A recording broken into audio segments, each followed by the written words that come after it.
Good evening, everybody, and welcome back here once again to the Super Reliable Studios as we bring you back to New Japan of America to be exact, as this is NJPW Resurgence, emanating from the Toyota Arena in Ontario, California. Welcome to the show, welcome to the reactions. I'm rolling solo for tonight. It's been a while I've been with you folks. So konnichiwa, and welcome back here once again to Super Reliable Studios. For those that don't know, I'm just a simple man, lifelong fan of professional wrestling. My name is Noel Foster, and I'm here tonight to be your blind conduit into tonight's activity we're going to present, and react to NJPW Resurgence. You, of course, can watch the show with me if you want. Purchase it at njpwworld.com on NJPW World pay-per-view. We have a stat card on hand tonight as we already are kicking things off with kickoff action here. Testing for a new strong survivor. Walter Stewart and Veda Scott, of course, will be the commentary there out in California. And Darren G, it's good to see you. Please, folks, remain hashtag spoiler free for SmackDown. And if you want to dictate the conversation,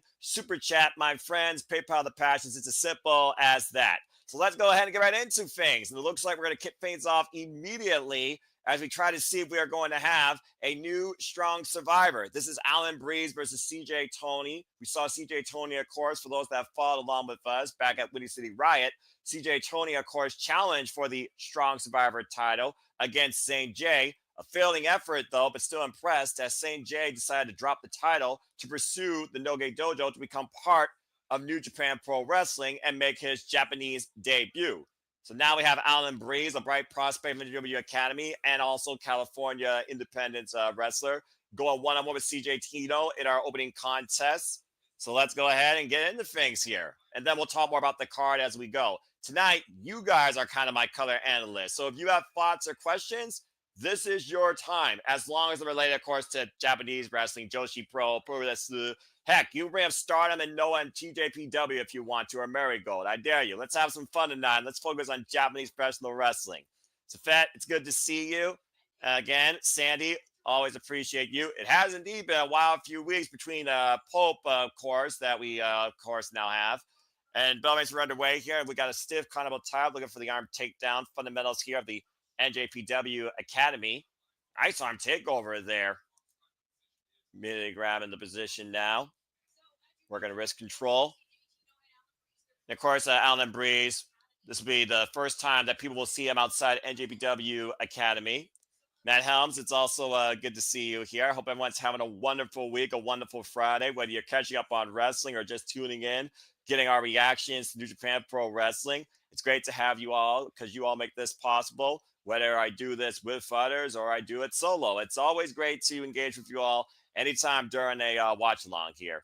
Nice shoulder block there. And CJ Tino taking down the drop down, and now you see Allan Breeze off the ropes. And CJ with the springboard cross body. Here's the cover. Gets a 1 count. And gets a 2 only so far here in the early going. Let me go ahead and share the graphic here as we do. There you go. So now you all know what we are here discussing and doing. Of course, we have double main event here. The NW Strong Women's Championship and the IWGP World Heavyweight Championship be on the line, as well as the Strong Openweight Championship. Drop kick by Allan Breeze. Here's Breeze with a cover, a hook on the far leg, gets a 2 count. What you got here, Sandy? Have an interesting question about Los Ganabes de Hapong's status. I consider them hiatus, but some believe they're disbanded despite Naito not saying anything. What is your take on their current status? Yoda Tsuji said it best, while we may not be together, we will always be ungovernable. I think Los Ingobernables de Japón is more than just a group status quo. It is a lifestyle. And as long as Yoda Tsuji, Titan, Hiromu Takahashi, and of course, Shingo Takagi represent that, Los Ingobernables de Japón will always be a presence in New Japan Pro Wrestling. Here's a cover on CJ Tino and gets a 2 count. So that's my take on that. And as always, tranquilo, hasenaya. Shout out to Veda Scott, of course, has been putting in the work. Of course, see a lot more proven here as Fred Rosser goes one-on-one with someone that's disrespected his coaching. Matt Vandagriff still to come here tonight. Nice suplex takedown. Here's a cover. Lateral press. CJ with a 2 count again. Grassy crowd still filling in out there. Of course, you guys out there in the California area, Ontario, California. If you're near the Toyota Arena, go check out New Japan Pro Wrestling. Yeah, I don't think, again, with Naito getting like eye surgery, we're not going to see him back anytime soon, but never say never. Bushi, though, it's definitely one of those things where I do wonder, will we see him show up on the Joshi Pro circuit or CMLL? Big right hand by Allan Breeze. Massive uppercut tying CJ Tino in the ropes here. Combination offense now. Clubbing shots to the back and European uppercuts. Just wearing down CJ Tino with these vicious strikes to the back and a running boot to the side of the head. And anytime, Sandy. And I think Shingo is just trying to stand out on his own because he's had a rough going here. And Tino with the step up in Siguri, but I'm always happy to answer your questions, Sandy. Always appreciate you. By the way, Pro Wrestling Noah, that spot with Ita, yeesh, that was scary. Of course, Osawa still holds the GAC Heavyweight Championship. As, of course, we head into the summer of tournaments. Soon enough, we'll have the G1 Climax, N1 Victory, and the Stardom's 5-star Grand Prix. Of course, Stardom will be represented tonight by Asume and former Stardom talent, now All Elite, Mina Shirakawa, who will challenge the CEO in our double main event later tonight. Talk more about that here later. Abdominal stretch, ground cobra, of course, and Antonio Inoki. Original German suplex takedown by CJ Tino. Here's the cover, hook the far leg. It's a 2 count. Not enough yet. And CJ now off the ropes, looking for something big. Went for the springboard crossbody off the second again. Great scouting by Allan Breeze. The amateur background in perfect play here. Face first goes CJ Tino. Allan Breeze takes him down with a lariat though. Cover. Match book. Gets a 2 counts.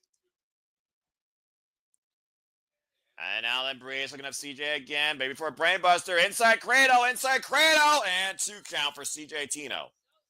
Very close there. Waist lock, standing switch exchange. Now looking for the Okana roll. Allan Breeze maintains control. Goes to the roll up. CJ Tino push him off though. Oh, and again going for another roll up here. Still not going to get there though. Went for the right. CJ trying to tie up Allan Breeze. Now takes him down. Looking for his own roll up here. Deep stack cover 2. Got him! Got him! Whoa! I think CJ Tino was caught a little bit off guard there. Just a little bit of adjustment with the body weight on the cover. And CJ Tino is now the new NJPW Strong Survivor.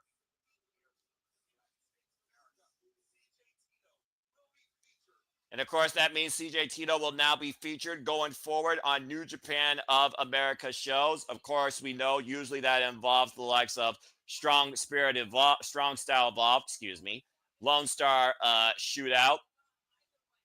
And that match really could have gone either way. So great opening contest here to kick things off as we're just warming up tonight for another great night of action, courtesy of New Japan Pro Wrestling, before the Best Super Juniors kick off tomorrow morning. Congratulations to CJ Tino, the new Strong Survivor for New Japan Pro Wrestling.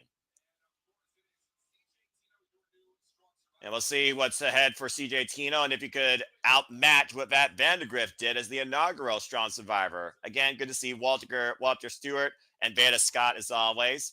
The commentary, of course, for NJPW of America. Again, let's go ahead and talk a little bit more now about this card, folks. So we got a little bit of time. Again, we got a stacked card here tonight. And I also want to say happy birthday to the Bullet Club, as of course we'll have Bullet Club Generations collide in 8-man tag team action. We of course have the War Dogs taking on Doc Gallows, Karl Anderson returning back. But wait a minute, what? Bea Priestley! Whoa! The Top Gadget's back! And she's officially a free agent, so it looks like Bea Priestley might want to be part of NJPW. Former member of Stardom faction Queen's Quest, former All-Elite wrestler and WWE superstar, making her New Japan Pro Wrestling debut, Bea Priestley. Bea Priestley, a former Stardom, Goddess of Stardom Tag Team Champion, and of course, most known recognizably for her matches against the likes of Will Ospreay at one point in the UK. It looks like Bia has something to say here. Hello, governess.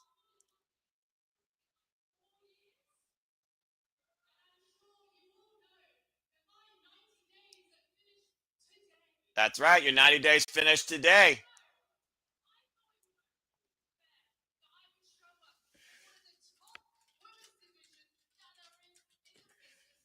Show up in one of the top women divisions that there is today. As she is the top Gaijin.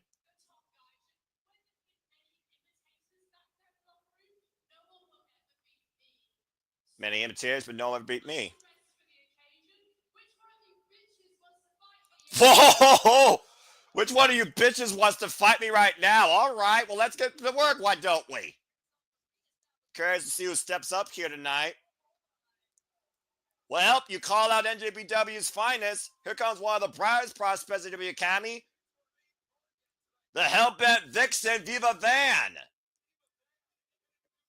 Viva Van can in New Japan Professional Wrestling. We got an impromptu match here, folks. Bea Priestley has apparently joined New Japan Pro Wrestling's women's division and is taking on Viva Van here tonight. And yeah, she was also part of Oedo Tai around the same time that Empire was formed. A very good point, Sandy. It's one of those things, though, where I think Bea Priestley's confidence might bite her here. It's one of those things where you get an opportunity like this. You got to be ready for anything. And, of course, Viva Van's been impressing everybody in New Japan all the... Oh, and a drop kick back of the head, and Bea not wasting no time here. Looking to make a moment and an impact here in her return to New Japan Pro Wrestling. And of course, we have Viva Van. We have Veda Scott. I'm not sure if the V now will be violent with Bea Priestley here. Dropping her face first into the turnbuckle pad. Yes, folks, I kid you not, we have an impromptu match. Bea Priestley has now joined New Japan Pro Wrestling with the double stomp out of the corner, and it's facing Viva Van. Of course, we know that several people were released recently from WWE. Several of those individuals were underneath a 90-day ban from competition.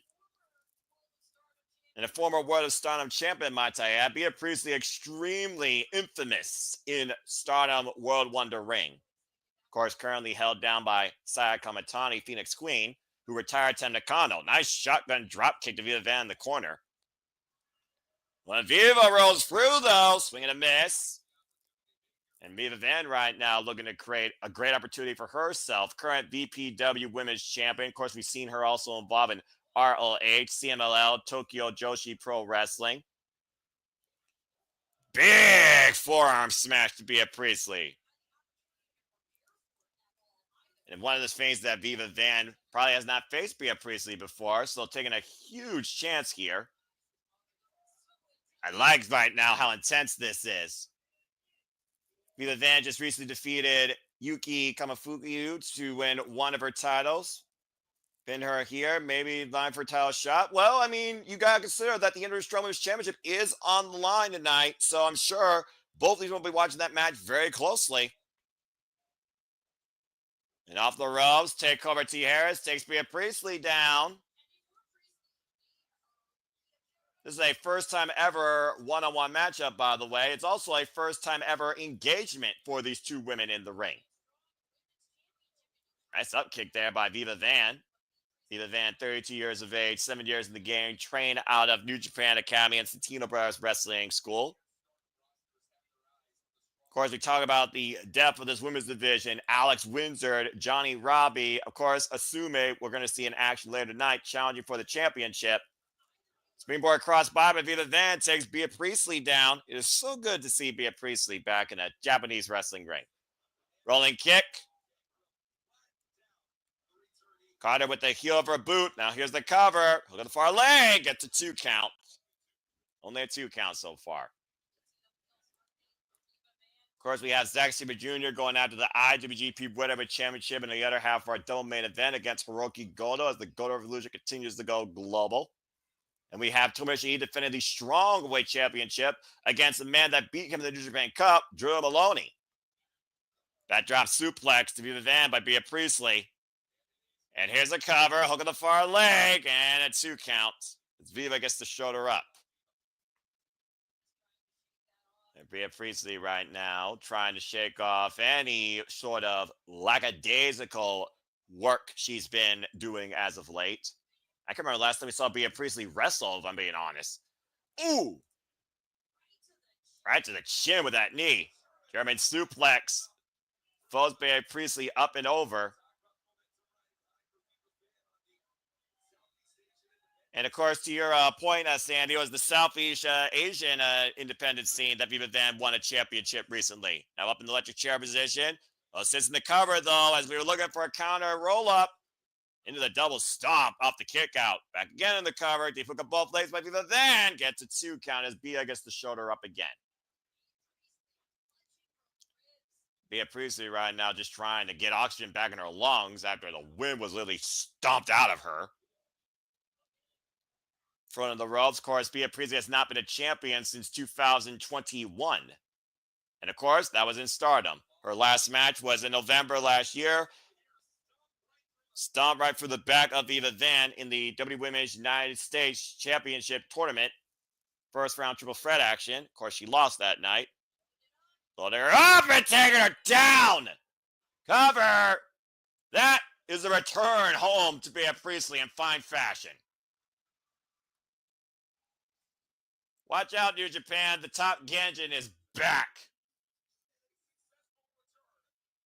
Very nice return there with that implant driver of sorts. I'm sure we'll be hearing more of Bea Priestley before the night's out as well.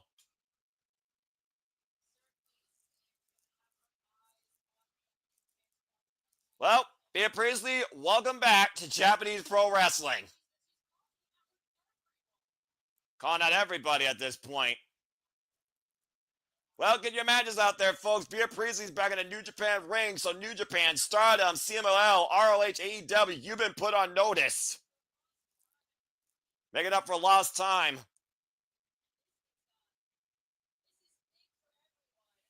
And knowing that Thecla's coming to AEW, I almost wonder if these two might wreck shop. Anyway, congratulations to Bea Priestley. Welcome back. That was a fun little surprise. I didn't expect that. Already some interesting moments here. We haven't even gotten to the main pay-per-view yet. Anyway, we got 7 matches confirmed tonight for the actual main card, and I'm pretty sure at this point now we'll have a chance to breathe as we'll get to talk now about what's ahead here tonight. Again, we have Hiroki Goto versus Zack Sabre Jr. for the IWGP World Heavyweight Championship.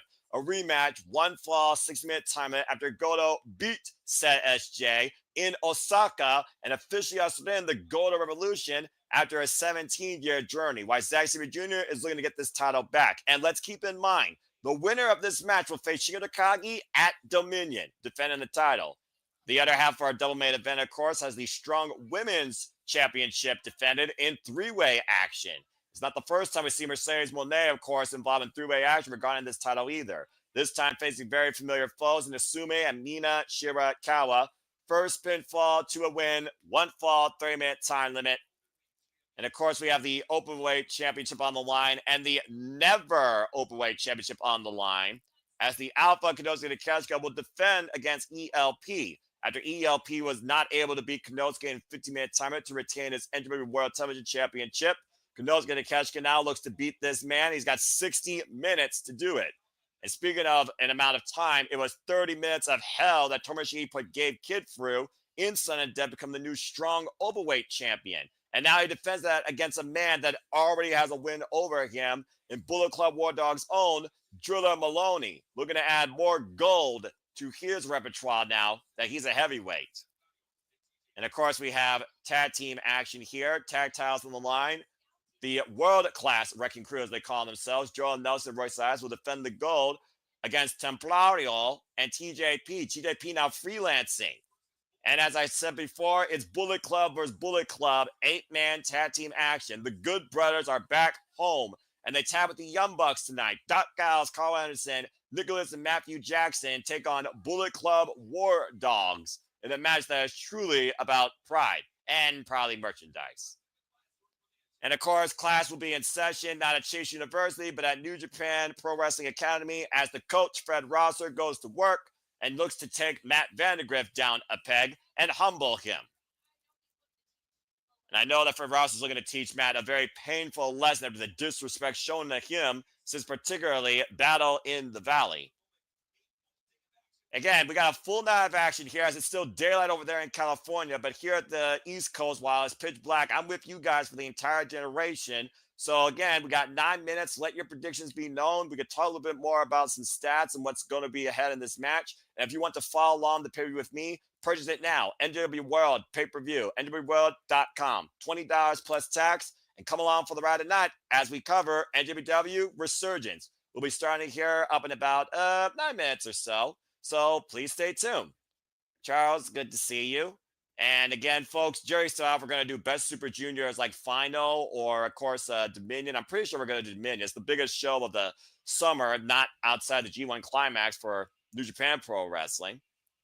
And Sandy here with the stat again. It was the VPW, as I said earlier, Certified Women's Championship that she won. And she won on May 3rd. It's the grind. It's the hardest workers of the business, nonstop, 24/7, 365 around the world. Viva Van's just another example of that.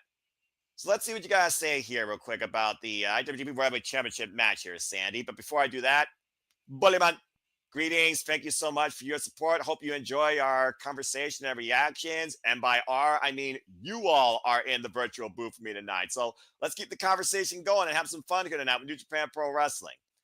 About the IWGP World Title tonight, to me, it has to be Gedo. It's been so long since we've seen Gedo Takagi in singles action. Too soon to redo Shingo and Zack.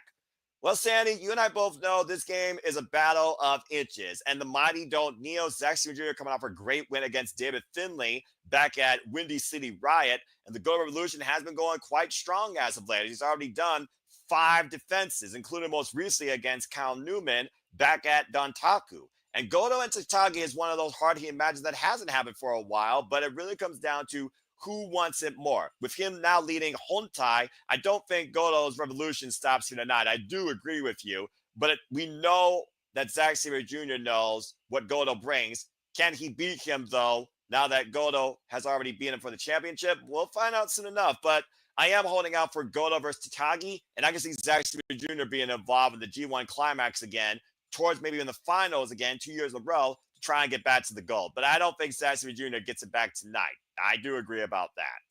And again, we cover all the biggest fans here, all fans wrestling. Shout out to W Fam on social media platforms. For those that are tuning in for the first time here at the Super Reliable Studios, please stay tuned. As of course, tomorrow we'll be covering WWE Backlash. And then next week we have AEW Beach Break. So far, we're just doing Dynamite. I am not sure about Collision. And of course, the month rolls on. We have NXT Battleground and AEW Double or Nothing. And you can stay tuned for that and so much more here at the Super Reliable Studios.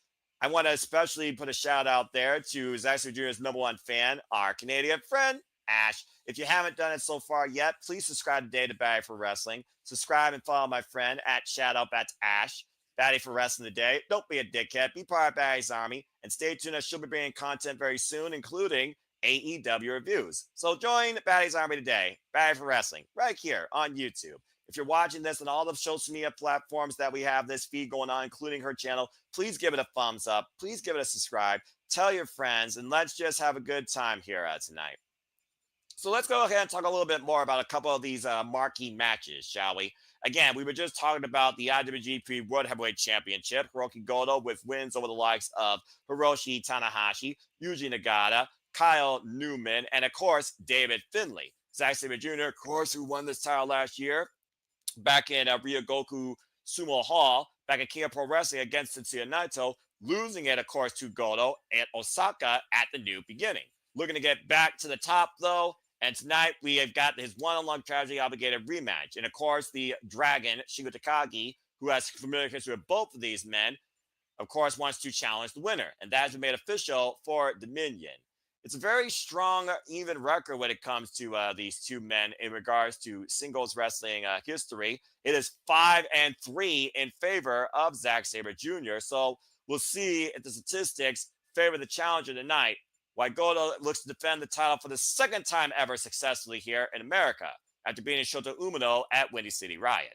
So stay tuned for more on that. And of course, this show will have cause and effect on not just Dominion, but Best Super Juniors, and most likely the G1 Climax. And please stay tuned, as I will be, of course, bringing back Simple Bracketology, hopefully with Ash, as we will cover the G1 Climax this year in some capacity. Will we do the whole thing?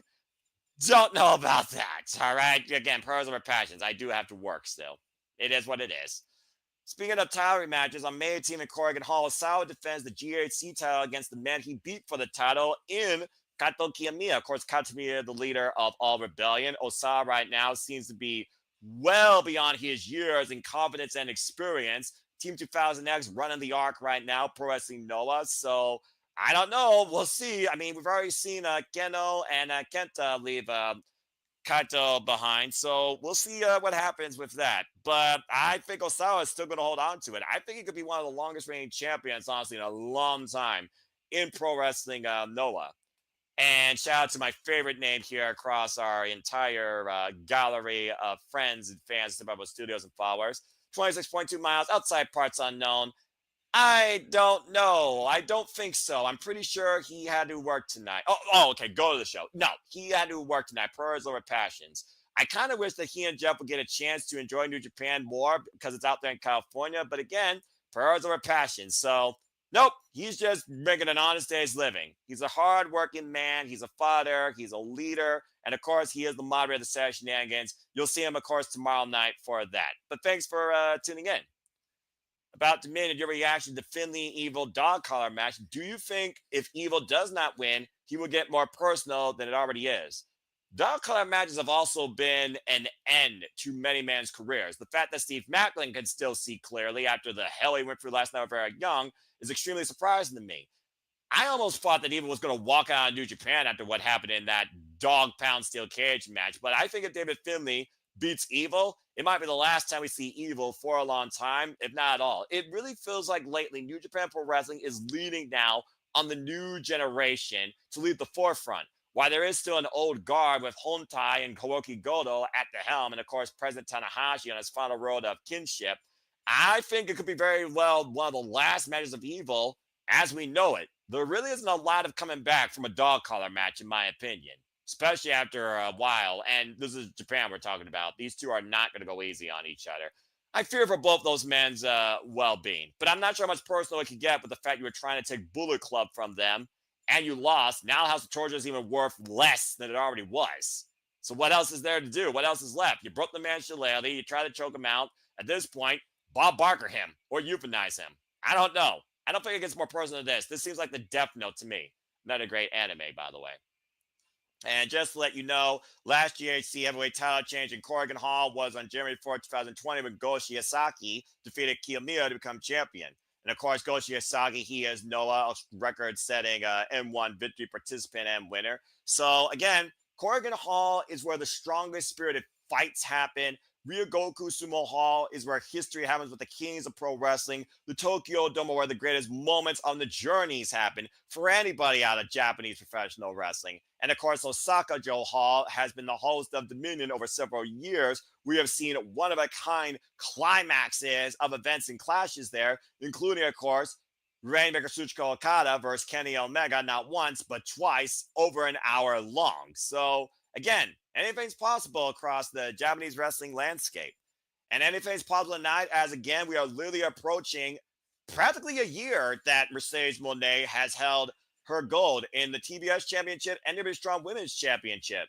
Could we get a new face of NJPW tonight for the women? Assuming, of course, going after this title once again after falling short to Starlight Kid, her eternal foe, for the Wonder Stardom Championship.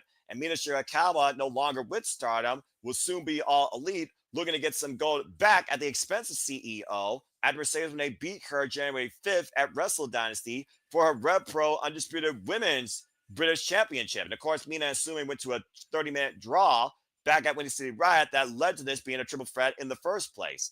It's really one of those things that I'm holding out for a title change. And if it's going to go to somebody, I wanted to go to Asumi. She's been going at this since last year's Sakura Genesis, for being perfectly honest. So I think she deserves a moment to be a singles champion once again. The daughter of High Speed, of course, world renowned for the High Speed Championship in Stardom. So I'm holding out for the Cybercat tonight, but we'll see what happens here soon enough. And Safet with the traditional hashtag for the person in the middle. And a lot of people will say accurate, but it almost covers the name. But again, we'll see what happens there soon enough.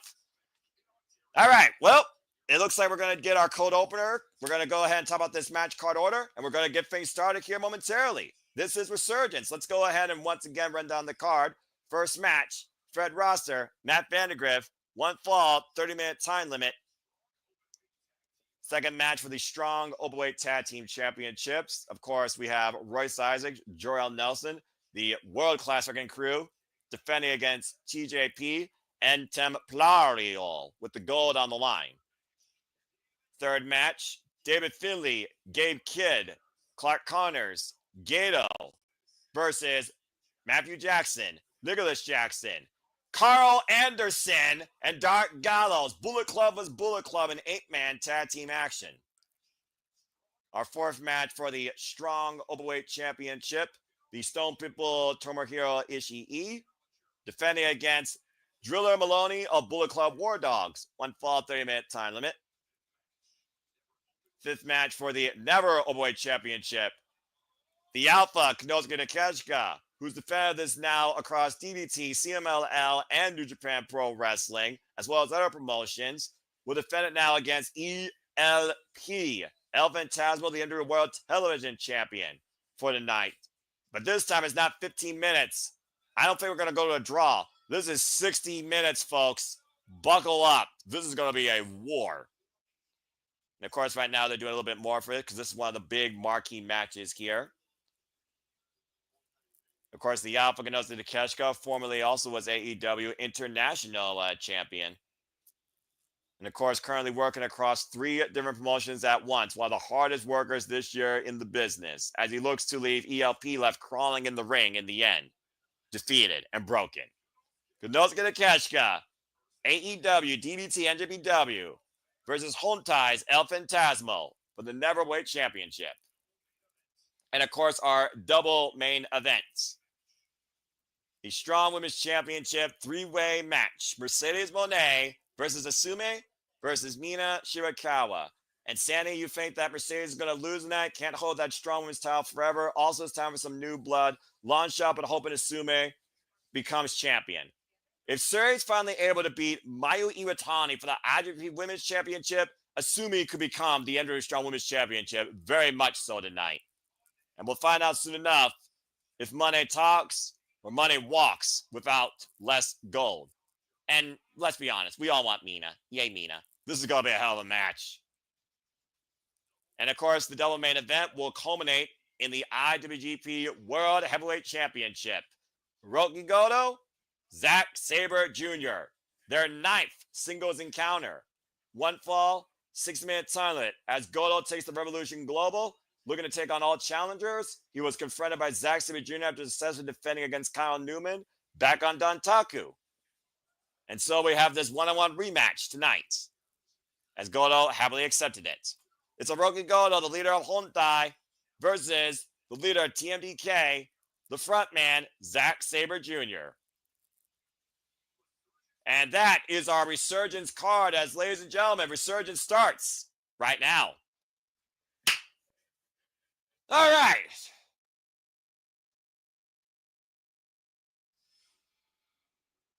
Yeah, and that don't surprise me, especially with Nane Takahashi, I believe, going on her retirement. And yes, I did watch that because I still support Mayu Iwatani. I don't believe in just following a company for letters versus the respect you should have for the worker and whatever they choose to go, what they do.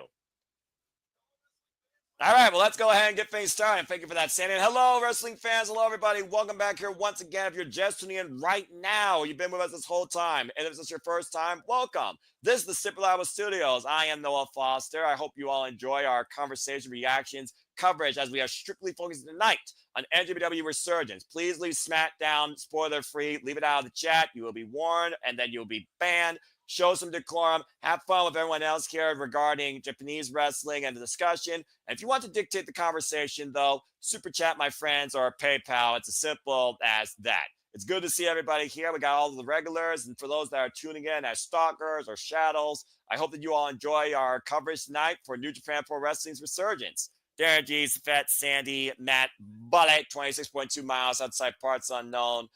Charles, it's good to see all of you, and thank you all for tuning in. As we get ready for one-on-one action here with Matt Vandagriff versus Fred Rosser. Of course, he was also formerly the Andrew Strong Survivor champion for practically a year. And Rosser, of course, has been trying to get his hands on this man ever since he betrayed him of sorts. Now we're back here again, one-on-one. It's been a long time since we've seen these two men in action against each other. Fred Rosser, always ready to go to work and a primary coach of the NJPW Academy. And of course, we didn't see Fred Rosser involved in Chicago. We haven't seen Fred Rosser since that war that he and Tom Lawler went in the 3 stages of Strong against the world-class Wrecking Crew. And we'll see how the coach, the veteran, tries to humble this bright, young, brash upstart here. And of course, Vandagriff, we also saw him at FSW for the benefit. And already the disrespect with the double bird. Oh! And Vandagriff immediately on the attack with a single K on the top. Suicida to Ross on the outside. Sending him into the guardrails. Bell is officially wrong for this contest. The running knee. Here's the cover by Vandagriff looking for a quick win. Deep hook of the leg for a 2 count. Almost was over right then and there. And right now, trying to take down Fred Rosser, just putting the boots to him. Of course, Fred Rosser, former NW Strong champion after beating Tom Lawler for that title at the risk of his own hair. Of course, he did lose his own hair. Went for the 450, rolled out of the way. Nice shoulder block there by Fred Rosser. Of course, you can find Fred Rosser, Rocky Romero, and more competing and guiding the future of New Japan Pro Wrestling at NJPW Academy for both the men and the women. Nice drop kick there by Vandagriff. And of course, Matt Vandagriff. There's always that time, no matter where you are in life, where a student wants to surpass the teacher or thinks they already have. And that's really what this is about at the end of the day, where Matt Vandagriff feels like Fred Rosser is beneath him. He doesn't have to respect him. He doesn't have to listen to him. And Matt Vandagriff is not going to buy into Fred Rosser's test of strong spirit from the eye. And of course, Fred Rosser was telling Vandagriff to bring it, and Vandagriff brought it with a cheap shot. Knife chops here in the corner. Forearm exchange combination. The Irish whip. Fred Rosser. Matt Vandagriff stops it, though. Again, just the disrespect. Great core strength there, but Fred Rosser catching Vandagriff out of the corner. Got him goozled. Oh! And hyperextending that right arm over the top rope. Vandagriff now looking to take advantage. Rolls inside. And very good up kick there. Once again, rolled up. And Fred Rosser looking for that sliding leg drop. Now caught the crucifix and got a 2 count. Vandagriff, though, again, losing that strong survivor title. Has got a lot to prove here against the man that literally guided him here in New Japan. And right now, Fred Rosser trying to keep the student within his bubble, while Matt Vandagriff is looking to get out of Fred Rosser's shadow. Rosser. Vandagriff. Oh, man. Single kick again. Takes Fred Rosser down on the floor. Oh, sunset flip powerbomb attempt. Fred Rosser holding onto the ropes. Matt Vandagriff trying to rip him down to take him to the floor. Fred Rosser refused to let go. Oh, and sits on Vandagriff. Brace between the apron. Creating separation for now and crushing his upper core. Good count off that sunset flip powerbomb. And of course, Rocky Romero, now part of the Don Callis family alongside Trent Beretta, Roppongi Revice. You never know when the Don Callis family might show up, Sandy, just saying. But the Alpha, for all it's worth, he's been literally working on his own here in New Japan. The honorable way, via Tolkien, Fighting Spirit. So I think at least for the night we may be safe. Then again, the jury's still out, considering we are in California, and We know whose home that is. Ontario, nonetheless. And referee starting her 20 count. For folks that don't know, New Japan and Ring of Honor have 20 counts on the outside of the ring. And Fred Rosser breaking the count to drop in Vandagriff face first on the floor. And Fred Rosser right now taking Vandagriff here. Looking for further destruction on the outside. Looking for a very punishing lesson. Tossed into the barricade. Capacity crown expected here on hand at the Toyota Arena. And again, from east to west. And how ironic, I'm on the East Coast and they're in the West Coast. Well, Fred Rosser is now taking the protective covering off those guardrail barricades. Of course, that's for the safety of the audience, not the safety of the competitors. Stomping away on the hands of the former strong Survivor champion. And now bending the digits around the literal poles of that guardrail. You literally break a finger like that. Talk about manipulating joints. Pete Dunne would be proud of that. And Matt Vandagriff trying to slip out and uses the barricade. Pushes it right into Fred Rosser's midsection. And yes, you are correct, but also they were both in New Japan at the time, and there was also a tag match prior to that, of course, Dontaku and, of course, Red Zone. And we'll see again if that happens tonight or if El Phantasmo has an answer. Again, we also got to consider Rock Romero. He's also a higher up for New Japan Pro Wrestling. And right now, both these men are here amongst the audience. And Matt Vandagriff looking for something. Hoisted up and over. Lands on his feet, though. Saves himself and goes back inside the ring. Now Fred Rosser. And Matt Vandagriff again. A tope suicida wipes out Fred on the outside. Messy landing with that thud.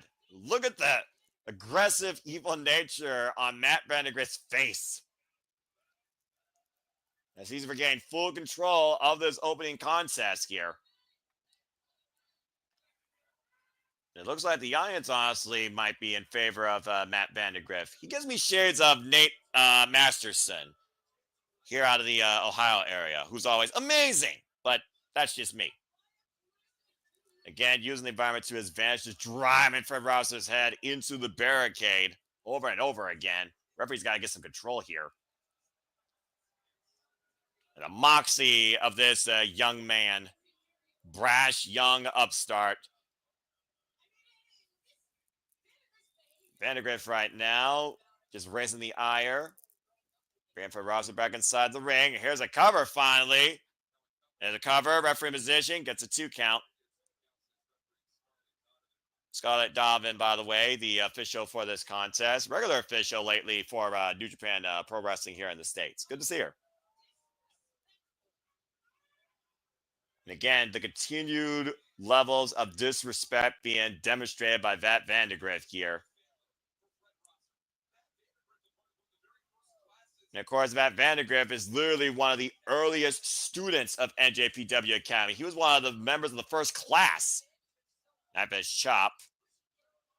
Fred Rosser just laughing at Matt Vandagriff now. Of course, this man's gone through enough hate and disrespect his whole life. Matt Vandagriff, though, did not humor Fred Rosser, taking him lightly. Now dragging Fred Rosser back up to his feet, and Fred Rosser fighting back. Big elbow strike. An uppercut. Ooh, Inseguri to the shoulder. That compromise arm, of course, that he hyperextended over the top rope. And now in control, hook of the far leg, and gets 2 counts. It's also one of those things where I look at the opening matches of these shows. It tests the mental of the young upstarts of New Japan Pro Wrestling. Shades of what a young lion wants to become before they go on excursion. And almost makes me wonder with Matt Vandagriff being an independent freelancer, he's already been on his own excursion. And Fred Rosser wants more here, using him as a kickboxing bag. And Fred just bends over off that kick to the chest. And right now, Fred Rosser, again, still refusing to go down. Wants more from Matt Vandagriff. Just lining him up with these knees, but it seems to just be firing up Fred, who grabs the leg now. Again, You disrespect management, you're going to pay eventually, and I don't mean fines. And now look at these Muay Thai knee strikes by Fred Rosser, shades of Kyle O'Reilly, combination offense in the corner. Chopping clotheslines. Open palm strikes here and just wearing down that Vandagriff. Mr. No Days Off. It's more than a catchphrase, folks. It is a style of work when it comes to Fred Rosser anytime you see him in that ring. A hip attack in the corner. Sometimes the best weapon is your own body. Just driving that Vandagriff's head up against that turnbuckle pad. Fred Rosser right now has regained full control here. Looking to fall in as Matt Vandagriff is out of the way. And Matt spring up. Oh, jeez, clubbing for him to the back of the head. That was nasty. Dropped Fred Rosser hard. Back of his head and neck. Now just clubbing away. Trying to keep Rosser from getting back in this. It's always those blind shots that are the worst because you don't know how to take them. You don't know how to handle them. And just like that, Vandagriff has regained control of this match. I can admire. Oh, man! Overhead exploder in the corner. I like the moxie of that Vandagriff here, though. Really trying to prove something to himself more than Fred Rosser. Fred Rosser, though, falling up again, running, striking the corner. Still holding on to the back of his head and neck, though. That whiplash effect, even on his own offense that he delivers. And looking to take Matt Vandagriff down. Oh, Matt Vandagriff catching him up and over, preventing the lariat. Now hooking up Fred. Bunko bomb. Again, whiplash effect to the neck. Lariat turns Matt Vandagriff inside out. Message sent. What impact? Woof. Both down and out right now. Fred Rosser slow to stir up to his knees. Currently neutralizing that snub of offense and disrespect in his student, Matt Vandagriff. Vandagriff chance still raining out here as Vandagriff has proven something to the faithful here of New Japan Academy and New Japan Pro Wrestling. Of course, California is such a hot pool for Japanese wrestling, freelance wrestling. You can see Prestige, West Coast, Defy. Just to name a few. Woof. And both these men right now duking it out, testing their spirits. Vicious elbows here. Who's going to get the best of it? Combination by Matt Vandagriff. Combo there. Blocked by Fred. And Fred with the left and right elbow exchange now. Whoa, rolling elbow. Matt Vandagriff with the kip up, though. Back heel kick. And now Fred Rosser got Vandagriff up in the shoulder. Went for the gutbuster. Vat scouted it, though. Whoa, wow. Standing moonsault press. And just a 2 count with the rotation in the air nonetheless. Talk about a real gut check here. This is not a sparring session. This is a hell of an opening match. Biggest singles match in Vandagriff's young career here in New Japan Pro Wrestling ever since losing that Strong Survivor title. And Fred Rosser again meeting that Vandagriff looking to ascend to the top turnbuckles. Vicious headbutt. No one wins in a headbutt unless you're a Samoan. Even then, I wonder if Samoans actually win in that or do they lose brain cells? Clubbing elbows here. And right now, that Vandagriff. Oh, face first goes Fred Rosser. In the top of that turnbuckle. I think he actually caught the steel part of the turnbuckle behind the pad. Now that Vandagriff in the drop zone is Fred Rosser for 50, but Fred got the knees up. And Rosser hoisting up Vandagriff.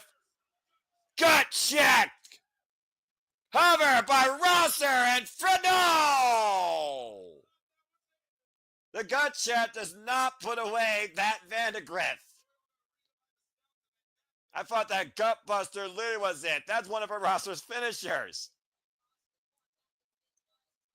Goes back to that whole idea of I'm stronger than your mentorship. and your mental. That's what Matt Vandagriff is trying to prove here tonight. It's amazing the fact that Fred Ross has been involved in this business now for 23 years and was trained by the likes of Kevin Knight, of course, who will take place in the Best Super Juniors and is currently All Elite. Now Fred Rosser binding away at the disrespectful hand of Matt Vandagriff and trapping him in the chicken wing, middle of the ring on the lion mark. He's got the neck, he's got the shoulder, Vandagriff with no choice but to tap out. And Fred Rosser literally trying to rip out his arm. But Rosser's still holding on, though. He needs to let go. He's going to risk disqualification. Vandagriff is not talking anymore. Vandagriff's out. A very painful lesson in respect.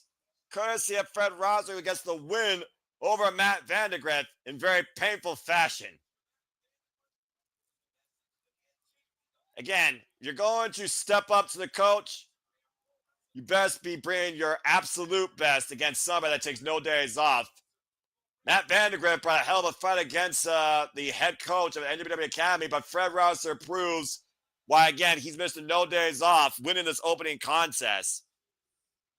Impressive stuff by both, though. I do think that Fred Rosser probably garnered more respect to Matt Vandagriff, considering the effort that he put into this match tonight. There's got to be some pride there. You got to be proud of what you literally are shaping. Sometimes you create a monster. Sometimes you create a protege. Congratulations to Fred Rosser. 23 years and still going. That's the work never lets up. And Matt Vandagriff, again, we'll see what Matt Vandagriff has to say to Fred Rosser, I'm sure, in backstage comments, if not follow-up interviews, as you see Fred Rosser hugging some of the prospects around the ringside area. Oh, good opening bout there. Congratulations again to Fred Rosser. Sandy with a point. Matt Vandagriff learned a very important lesson everyone should. Be careful what you say about those who paved the way for you. Chances are you may live to regret it. Well, Sandy, in a way, you're right. He lost the match, but think about this. He was on the main card tonight for the first time in his young career, and it was against his coach. That's a big moment in itself. It's almost like creating the opportunity. Speaking of creating opportunities, TJP's been freelancing and has found this opportunity made for him. It's now time for the Strong Openweight Tag Team Championship match. Public enemy number one, of course, TJP, TJ Perkins, member of the United Empire. At least I still think he is. We're going to get gold here tonight alongside Templario, who recently faced El Desperado for the IWGP Junior Heavyweight Championship in a losing effort. As El Desperado, of course, will be going into the Best Super Juniors as defending champion. Been a while since we've seen TJP compete here. Yeah, a lot of people have been talking down lately when it comes to what they actually represent. Of course, TJP has also been in the line of fire on the internet for certain comments here. And of course, Best Super Juniors will kick off literally, folks, tomorrow morning. If you are following New Japan Pro Wrestling or want to be a fan of New Japan Pro Wrestling, if you want to look at action that goes back to the times of junior heavyweights, Junior Thunder Liger. We're talking about when WCW was at their apex of the cruiserweight division with the likes of Eddie Guerrero, Ultimo Guerrero, and of course, Chris Jericho for what it's worth, Black Tiger, Rocky Romero. You talk about 205 Live at a point when 205 Live used to matter in WWE. The Best Super Juniors is the best junior heavyweight wrestling you will see on the planet, and that tournament starts tomorrow morning. So go ahead and check it out if you can, or learn more about NJPW1972.com. Templario, one of the newest members, by the way, of the United Empire. Of course, Templario has also been here before at NJPW of America. We've seen him work with the United Empire. Still an incredible effort at Hinsen no Kumi for Templario against El Desperado. As we wait for the world-class wrecking crew, looking to wreck shop here tonight in Toronto Arena. And Sandy here saying TJP, his wife that is, and Jeff Cobb had a war of words lately, hoping that does not affect TJP as him and Templario attempt to go to the United Empire. Well, the internet's forever. Jeff Cobb, future still up in the air as far as what's next for the Imperial unit. And unfortunately, some people never forget. And also, higher ups can be petty. We'll have to see what happens here as we focus on the four men here. World class wrecking crew Jorel Nelson and Royce Isaacs once again defending their NJPW Strong Openweight Tag Team Championships with a set of offenses against the likes of the Intergalactic Jet Setters, most recently in Takeshita and Kevin Knight, and Roppongi Revice against Riker Romero and Yo. And of course, they've been champions since being the grizzled young veterans last year in December. You want to talk about people that's been here since day one or class one, the West Coast Wrecking Crew, formerly known, now the World Class Wrecking Crew, have been on a lifelong journey, it feels like, to finally be the Strong Weight Tag Team Champions. The 11th Strong Weight Tag Team Champions in the history of these titles. Previously held, like I said, by the likes of TMDK, Hikuleo, and ELP. Team Filthy. And of course, like I said, Shane Hayes, Mikey Nichols, and even Hiroki Goto and Yoshihashi Bishamon.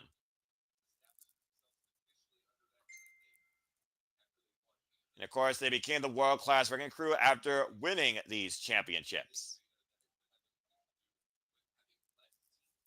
TJP, of course, a notorious former IWGP Junior Heavyweight Tag Team Championship specialist. Okay, now let's not forget the run, though, of course. Francisco Akira and TJP catch 2 and 2.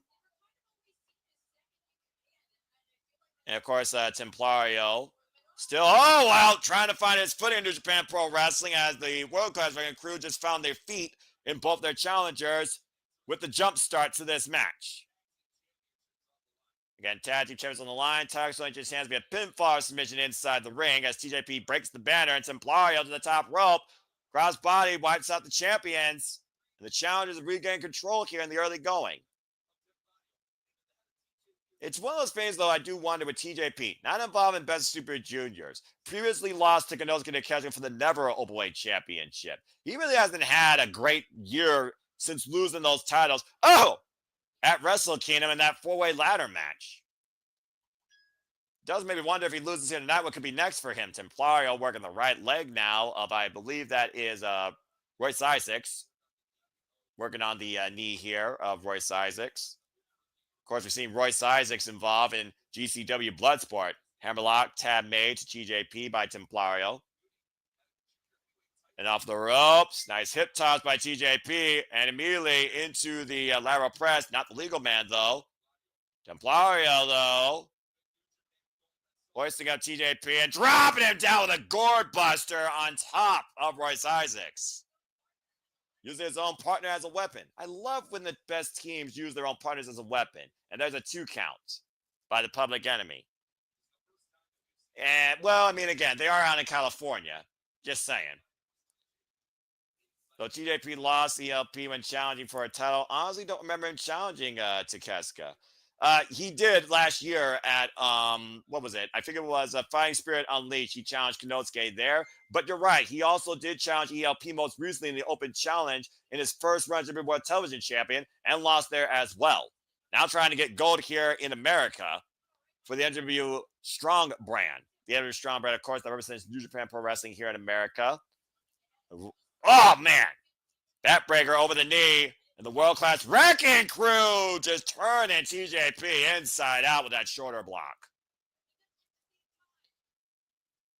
The thing about the world-class Wrecking Crew that makes them so effective is how well they can pull explosive offense out of nowhere. Of course, friends, training partners, this team literally has a ton more experience working with one another versus TJP and Templario as well. Atomic drop. Jorel Nelson takes TJP down at the knee. Now Royce Isaacs taking up TJP. And a Fisherman Buster.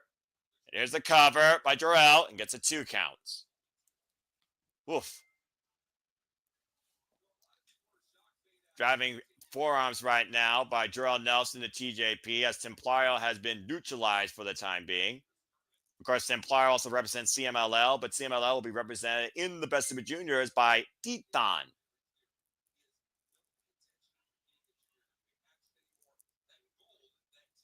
Tag. It's also one of those things where you think about junior heavyweights and who wants to compete now for that division after TJP competed in it for so long. Now Francisco Akira wants to become the IWGP Junior Heavyweight Champion. TJP wants to move on to bigger and better things. And maybe the tag titles will be a start for him. After all, these tag titles are more so for heavyweights, not junior heavyweights. Cheap shot Templario. Templario, though, getting a little bit hot under the collar. And the world-class Wrecking Crew taking advantage again of TJP in their corner. Just stomping down the throat of TJP here, much to the crowd's chagrin. I almost wonder if the crowd actually wants to see TJP win. TJP, former winner of the Super J Cup here in California. And right now, Royce Isaacs trapping the arms behind TJP's back, hyperextending them while driving his knee into the spine. Of course, TJP wants to call himself the captain of the United Empire. United we stand, divide we conquer. And right now, TJP is as far as he can be from the rest of the Empire, looking to figure out his own path of purpose. Kind of like how Mike Santana knows now he wants to be the TNA World Champion. Also, Mike Santana, very familiar with TJP. Again, Templario and TJP are veterans of the business, but it's the first time they're ever teaming together.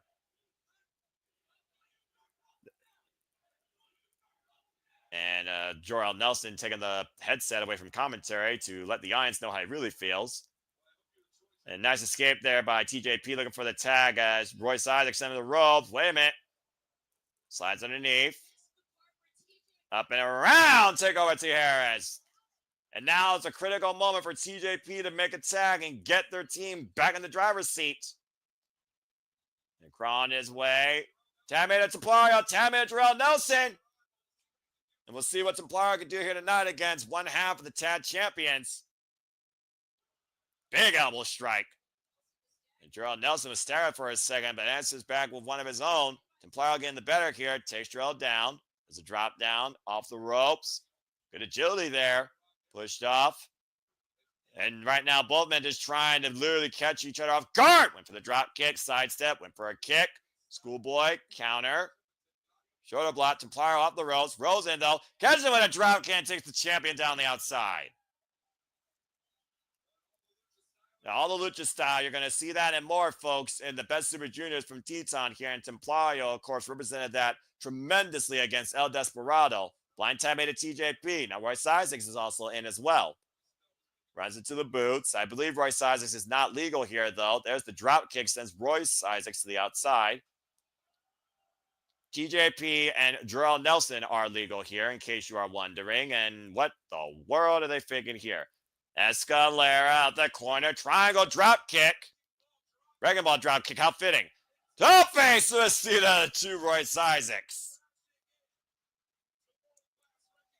World-class Wrecking Crew right now. Getting wrecked here tonight so far.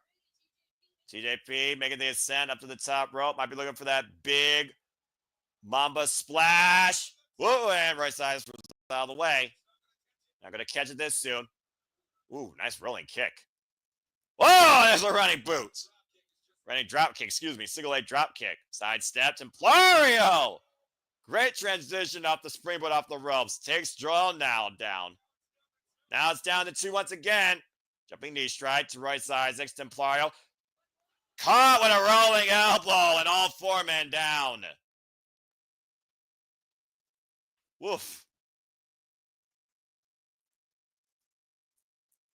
Good action here so far in our second contest here for the Strong Openweight Tag Team Championships, despite the unfamiliarity with Templario and TJP in this scenario. Let's see who can capitalize here as TJP slowly staggers to his feet with the help of the red turnbuckle. Jorel Nelson taking the elbow pad off, looking to be fired up. TJP taking him around.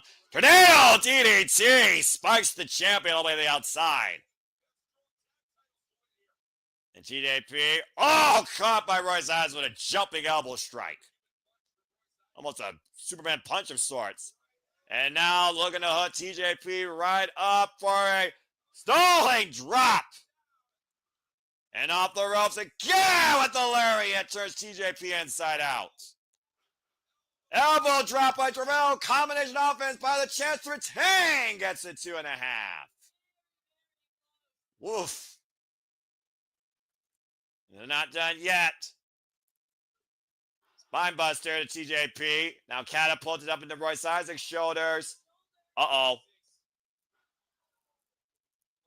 Planted down on the knees of the Death-Eye Driver, and Templario with the save. Templario there literally saving the match and his partner. Now Templario finds himself in a handicap. Again, not legal at this point. Doesn't matter. Seems like referees lost all control here. And the world-class Wrecking Crew are firmly in control. There's a Busaruni of sorts by Templario, though. Next underneath. Takes down Royce Isaacs with the Tijeras. And Jorel Nelson, sidestep out of the corner. Drop toe hold. And now looking to hook him up. Cazadora. Wheelbarrow suplex. Templario right now staggers to his feet, but needs to watch Royce Isaac standing behind him. Pop up. Uppercut. Good night. Buenos noches. And Royce Isaacs right now needs to focus on the task at hand to retain their tag team championships. Templario, Irish whip. Royce Isaacs sent in the corner. TJP out of the corner, though. Looking to hook Royce Isaacs. Tornado DDT denied. Instead, standing switch exchange here. Super kick to Royce Isaacs. Good camaraderie here so far. Good nonverbal communication by the challengers. TJP sending Jorel Nelson to Templario. Templario hooking up Jorel. Oh, man. Powerbomb backstabber. A lumbar starts. Modified lumbar. Mamba splash to Jorel. Covered by TJP. And Royce saves the titles. We are 10 minutes in this contest, by the way, folks. For those that don't know, New Japan Pro Wrestling uses timestamps to talk about the duration of a match. Now, Royce in at the outside. We are 10 minutes in this 30-minute contest for the Tag Team Championships. Spring up and over. Plunge to the outside. Wipes out Royce. Now, Jorel in with Templario. Combination offense by Templario rocks the champion. What's they looking for here? TJP with Jorel up in the electric chair position. And uh-oh. It might be walking off the ropes. Here's a win, possibly off the combination modified doomsday device. 2 count. Springboard elbow. Off the electric chair position. Nearly got new tag champs. Yeah, it's crazy how much they actually pull out in such a short span of time. We've only been 10 minutes in this match. Well, probably close to 12 at this point. A hell of a competitive contest here. Now Templario on TJP looking to hook up Royce Isaacs. That was a unique twist on the Doomsday device there, but the springboard elbow to the back of the head. No way, no way. And Royce throws TJP and Templario. Miscommunication there, forced. Now TJP has Royce hooked. Royce with the counter, though. Now hooks TJP. Uh-oh. Looking for the tombstone. Jogging for position. TJP has Royce hooked now. And Royce overpower. TJP jumping tombstone pile driver. And Templario sent off into the ropes. Pop-up power bomb. And Jorel Nelson spearing up Templario onto Royce's shoulders. Death-Eye driver into the knees again. And Royce Isaacs right now, you see the eyes. The eyes tell the story on a man that's had enough of these two. World-class Wrecking Crew looking to go to the winner's circle tonight. Pay window with the winner's purse. So pretty much shows, I think it is just me. I don't know what else to say here, but you know what? Weirder things have happened, I guess. I'm literally doing everything tonight. And right now, world-class Wrecking Crew looking to do everything they can. Templario up on the shoulders. Jorel Nelson using Templario for extra elevation. Ooh, and TJP gets out of the way. Kamiguri rocks Royce Isaacs. Rig of the eyes by Jorel, now in the corner. And TJP hooking up. Whoa, I thought I was looking for a backslide. Inside cradle! Inside cradle return! And Templario reversing. Inside cradle TJP. Wait, still the shoulders down! What? The official call, I don't believe it! That's a 3 count! Templario literally reversed the inside cradle! Drilla Nelson's shoulders were down!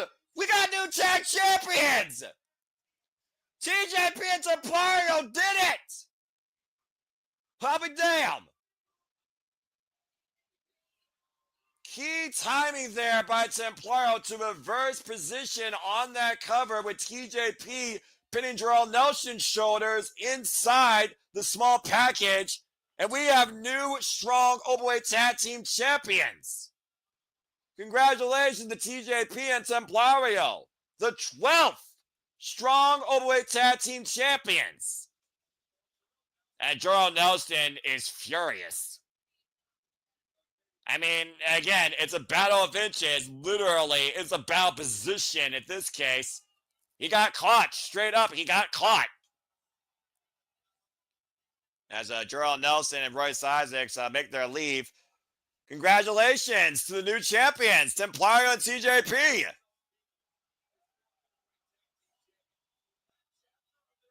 Well, a brand new chapter has certainly opened up for TJP now and Templario for that matter. And of course, United Empire winning more gold here tonight as well. It's a big win. Good run, though, by the world-class ringing crew. 5 months is nothing to be ashamed about. Makes me wonder if this might be a sign of things to come tonight for other championships. Again, folks, we still have 4 other championships on the line tonight. And Sandy here with a 5. West Coast ringing crew have to be stunned right now. They just lost to those that mainly could be in the junior division. Well, TJP said he didn't want to be a junior heavyweight anymore. That's a hell of a way to promote yourself now as a heavyweight. Congratulations.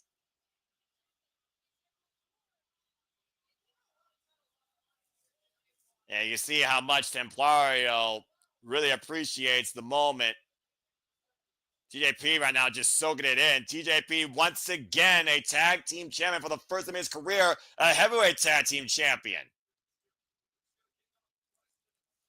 Well, technically, when you're open weight, you're strong or you're junior or you're heavy. So I guess you can say he's all weights of champions right now. Well, from history being made to history being revisited, recalled, and possibly being reversed. As we get ready for generations of Bullet Club to collide here in 8-man tag team action. I did not expect that to happen tonight. I'll be damned. That caught me off guard. I thought he had him. I thought literally Jorel was able to roll through enough. I was wrong. All right, folks, let your Bullet Club be known. What Bullet Club is your Bullet Club? Is it one of these 2? These 3 is the previous generation. Too sweet if you want to. Time for 8-man tag team action. And the dogs are out tonight in California. Oh boy, this is going to be violent. There you see the new Defy champion, Clark Connors, 100% proof. The fucking madman, war ready Gabe Kid. And of course, the Savage King, the leader of Bullet Club War Dogs, David Finlay with Bloody Hands Gedo in tow. And again, for those that don't know, this is legitimately the Bullet Club. It was in Dontaku literally just last weekend. We saw these men go to war, no pun intended, inside a War Dogs Dog Pound Steel Cage match against House of Torture for the very name of Bullet Club and the existence of it as we know it. Thankfully able to overcome the likes of Evil, freaking Shell, Yoshinobu Kalomaru, and company with the help of Taijis Mori Bone Soldier. Bullet Club War Dogs is truly the Bullet Club as far as Bullet Club goes in New Japan Pro Wrestling. coming on an all-time high right now. The fact that we're in a freaking war, which again doesn't surprise me because again, these war dogs, they live off violence. Their motto: bring gold or bring bodies, and leave them in blood. You can thank Bloody Hands Gedo for most of that. 9 Empire gold so far. IW tag, very strong. Bullet Club War Dogs, no gold as of right now. Well, they can still add a bunch of bodies to their toll here, Sandy. You say you're alone. I'm curious where Walter is since I heard he was supposed to be with you tonight. Again, curiosity's best for me tonight. Well, I mean, curiosity's fine, and I have nothing to hide. But with that being said, I do want to share some love. Please subscribe to my friend Walter Cruz on the social medias, Rage of Wrestling. He is currently taking care of some personal matters right now, and I wish him nothing but the best and continuing to take care of his mentality. And I look forward to him having back here once again, calling professional wrestling. But please show your love today to Walter Cruz, Rage of Wrestling. Subscribe, subscribe, subscribe, subscribe. He will be back soon, though. But yeah, for the first time in a long time, you guys are just with me tonight. So I hope that you're having fun. You enjoy this. Long ago. What's this? Because inside where darkness, the secret, the scent of blood. Oh, I get it. It's a callback promo. They've returned with names we tried to forget. They are knocking at the gate, but we did not let them in. Help them see the light. Well, guns up. The Good Brothers are back home in New Japan Pro Wrestling.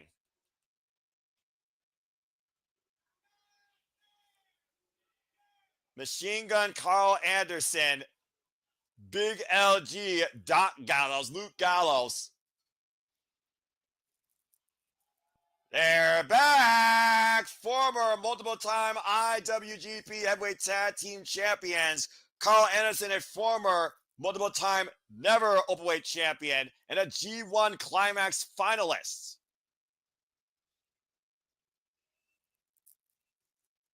Adorning the all-white tonight, giving us a throwback theme here. They are definitely not righteous, but they definitely are indeed Bullet Club foot for life, and it is too sweet. Welcome back, Doc Gallows and Karl Anderson. And of course, these guys ran roughshod with the likes of the phenomenal AJ Styles, and AJ Styles was IWGP World Heavyweight Champion. Let's not forget at one point that Doc Gallows once rode alongside Amber Gallows, Bullet Club girl.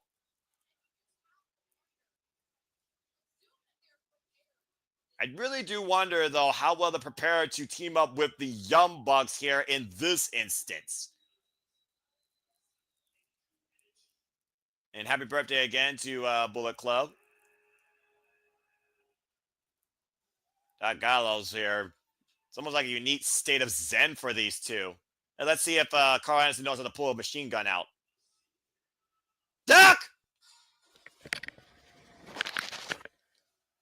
Yeah, he hasn't lost his AK-47.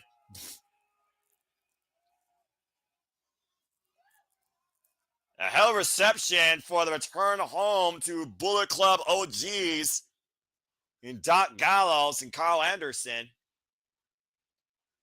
And G Collision Brother number 17. Not only are War Dogs the real Bullet Club in 2025, I need Anderson and Gallows to turn on the Jackson boys and show they really do ride with Bullet Club. You're not wrong. And speaking of riding with Bullet Club, Mafia and Nicholas Jackson are riding in here to their old Bullet Club theme. Ontario, California's own Mafia and Nicholas Jackson, former IWGP Junior and Heavyweight Tag Team Champions. It's a Bullet Club reunion of all different sorts tonight. And of course, they are no longer IWGP Heavyweight Tag Team Champions after losing those titles back at the New Beginning to Naito and Hiromu Takahashi. Karl Anderson having flashbacks of him in 2015 hitting on Maria Kanellis and Luke Gallows basically going nuts. It's funny you say that because I was watching Dominions earlier, and I remember that match where they beat the Kingdom back for the IWGP Heavyweight Tag Team Championships, and it included Luke Gallows super kicking Maria Kanellis off the apron. And Amber Gallows getting involved too. A very rousing reception here for the Young Bucks tonight. Not looking like EVPs, but looking like Bullet Club of old. Donned in the black and white. When it comes on who the real Bullet Club is, to me, it will always be the one that involved the Young Bucks. Consider the Omega era to be the best Bullet Club there is. Ooh, that's an interesting take. Well, whether you were Kenny Omega, whether you were Switchblade Jay White, whether you are Bullet Club War Dogs, whether you were Prince Devitt, whether you were the phenomenal AJ Styles, Bullet Club has owned the world since 2007, and there's one common thing amongst all of them. Gedo. Well, it's going to be a wild 8-man dogfight here tonight. Gabe Kidd has made it very well known that this is the Bullet Club. This is the best Bullet Club. Fuck everybody else and every other company for that matter. This is New Japan Pro Wrestling. Makes me wonder, though, based on if the Young Bucks and the Good Brothers win here tonight, could we see more of them in New Japan together and have another Bullet Club Civil War on our hands? Battle for control. The two sweets waiting out here, of course. And Charles, you're absolutely correct. Oh, and you're going to get insanity here as 8 men just went to a melee, and the match is officially underway. This is not going to stay a match. I already know that's not going to stay a match because the War Dogs are here. And it's Bullet Club. It's going to be violent. Oh, good God. And there goes Matthew over the barricade. And well, yeah, they're going in the audience. It's a fight. All right, well, the referee has officially lost control. Karl Anderson breaking the eyes of Gedo. We need cameras and a 4-way split screen. I mean, I could talk more about Bullet Club history than I could talk about the melee here, as Gabe Kidd's losing his damn mind. And of course, Gabe Kidd, David Finlay, Clark Connors, and of course, Drew Moloney are all in action here tonight alongside Bloody Hands Gedo. Tajimori, of course, preparing for the Best of Super Juniors. There's a from the eye by Gedo. You think about the members of Bullet Club over the years. You Switchblade Jay White, ABC, Ace Austin, Chris Bay, Bad Luck Fale, Prince Devitt, known as Finn Balor, going all the way back to Bullet Club beginnings. Tama Tonga, Tonga Loa. And of course, Bullet Club Civil Wars that broke out. Hell, Cody Rhodes for that matter. A clubbing shot to the back. Knife edge chop there by Gabe Kidd to Big Doc Gallows. What a big uppercut. Just rot Gabe against the barricade. There's going to be nothing wholesome about this Bullet Club reunion. Generational confrontation, to say the least. David Finlay now looking to hook. Oh, dear Lord. Finlay had some dangerous intention. Super kick by Matt Jackson, takes David Finlay down the stairs, and now Matt Jackson, what the hell is this? Well, watch Matt Jackson, whoa! Running cannonball off the stage, wiping out everybody. Ladies and gentlemen, if you don't know by now, this is the Young Bucks in Bullet Club. And don't think many know, despite AJ being in the center when he came back in 2014, Karl Anderson was actually leading until Omega took over in 2016. And that's correct. Karl Anderson, of course, who literally led a generation of Bullet Club and also was the teacher for one Tama Tonga. Now the Good Brothers taking advantage of Clark Connors in the corner. Scoop slam to Clark Connors by Big DG Doc Gallows. I remember seeing these men in Impact Wrestling when they were the freaking Impact Tag Team Champions. Springboard crossbar to the outside. Running senton drop. Big splash. Clark Connors crushed. All 4 men getting the better of 100% proof. Uh-oh. And looks like the Buzz are going to pull out the hits. More bang for your buck.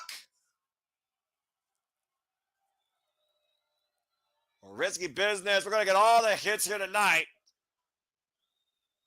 As the Good Brothers and the Young Bucks have taken control of this melee. And it looks like they're going to get together with a 2 Sweet here. G Collision saying, I'm the opposite. The Elite era was the most deviated from what Bullet Club was ever about. Switchblade brought back the AJ MGKA Covenant standard. Excuse me. Finlay brought back Devitt's Venice Foundation. In a way, you're definitely right when Kenny Omega especially wanted to change the world. And I think even the Tongas, who of course were Bullet Club OGs, didn't want none of that bleep, which is why they brought Haku and they became the firing squad. And we had a Bullet Club Civil War back in 2018. But you can't argue that the Young Bucks and Kenny Omega brought the name Bullet Club to a global standard.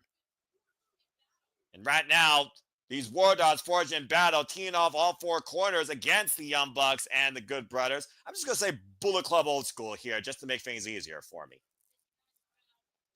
And about Jay White's era, I like it as well. I didn't like what he did in May 1st, 2022 after that classic Naito Okada bout in Fukuoka.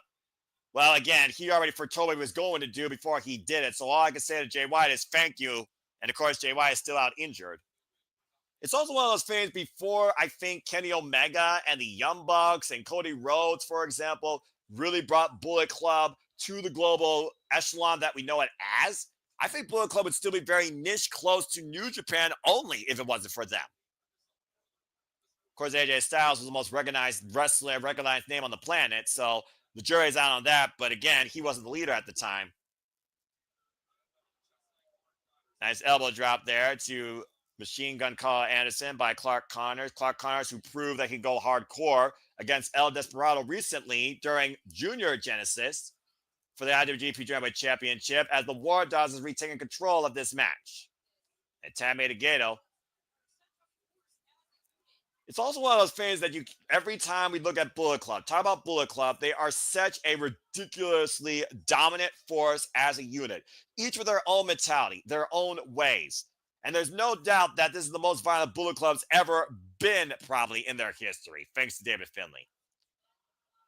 Knife chop to Gedo. And Gedo right now, another from the eye to Karl Anderson. I'm going to call right now. I think Gato's going to eat the fall. And Sifet's here. I'm glad the Good Brothers are back in New Japan Pro Wrestling. I hope they stay in New Japan and not come back to WWE. Well, I mean, hey, the OC, California. It was a short-term thing, but yeah, their strongest career move was always in New Japan. With or without Emperor Gallows. Gedo right now rigging the eyes and trapping the arm of Karl Anderson here. And on extra note, out of every Naito Okada match, that is the only one I've not rewatched since its original air date because of what happened post-match, the night of May 1st, 2022. Well, Sandy, there's some history we all don't want to go back and watch. And if that's history that you'd rather forget, then I don't blame you. And right now, David Finlay just putting the boots in the corner to Karl Anderson. And of course, David Finlay, still to come, will be in action at Dominion, running uppercut against Evil in a dog collar match.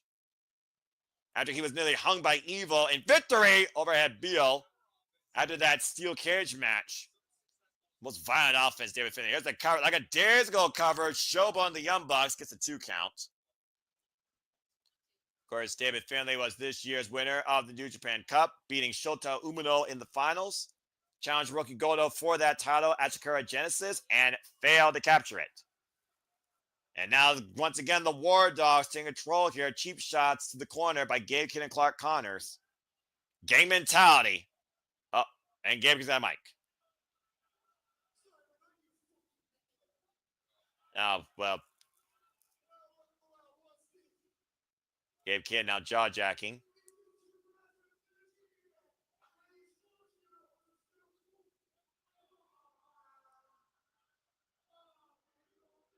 Well, Gabe Kidd mocking the Young Bucks and the Good Brothers.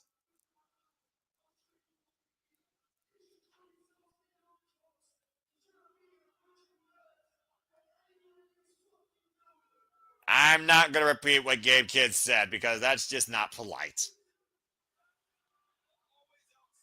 Always outspoken is Gabe Kidd. No filter.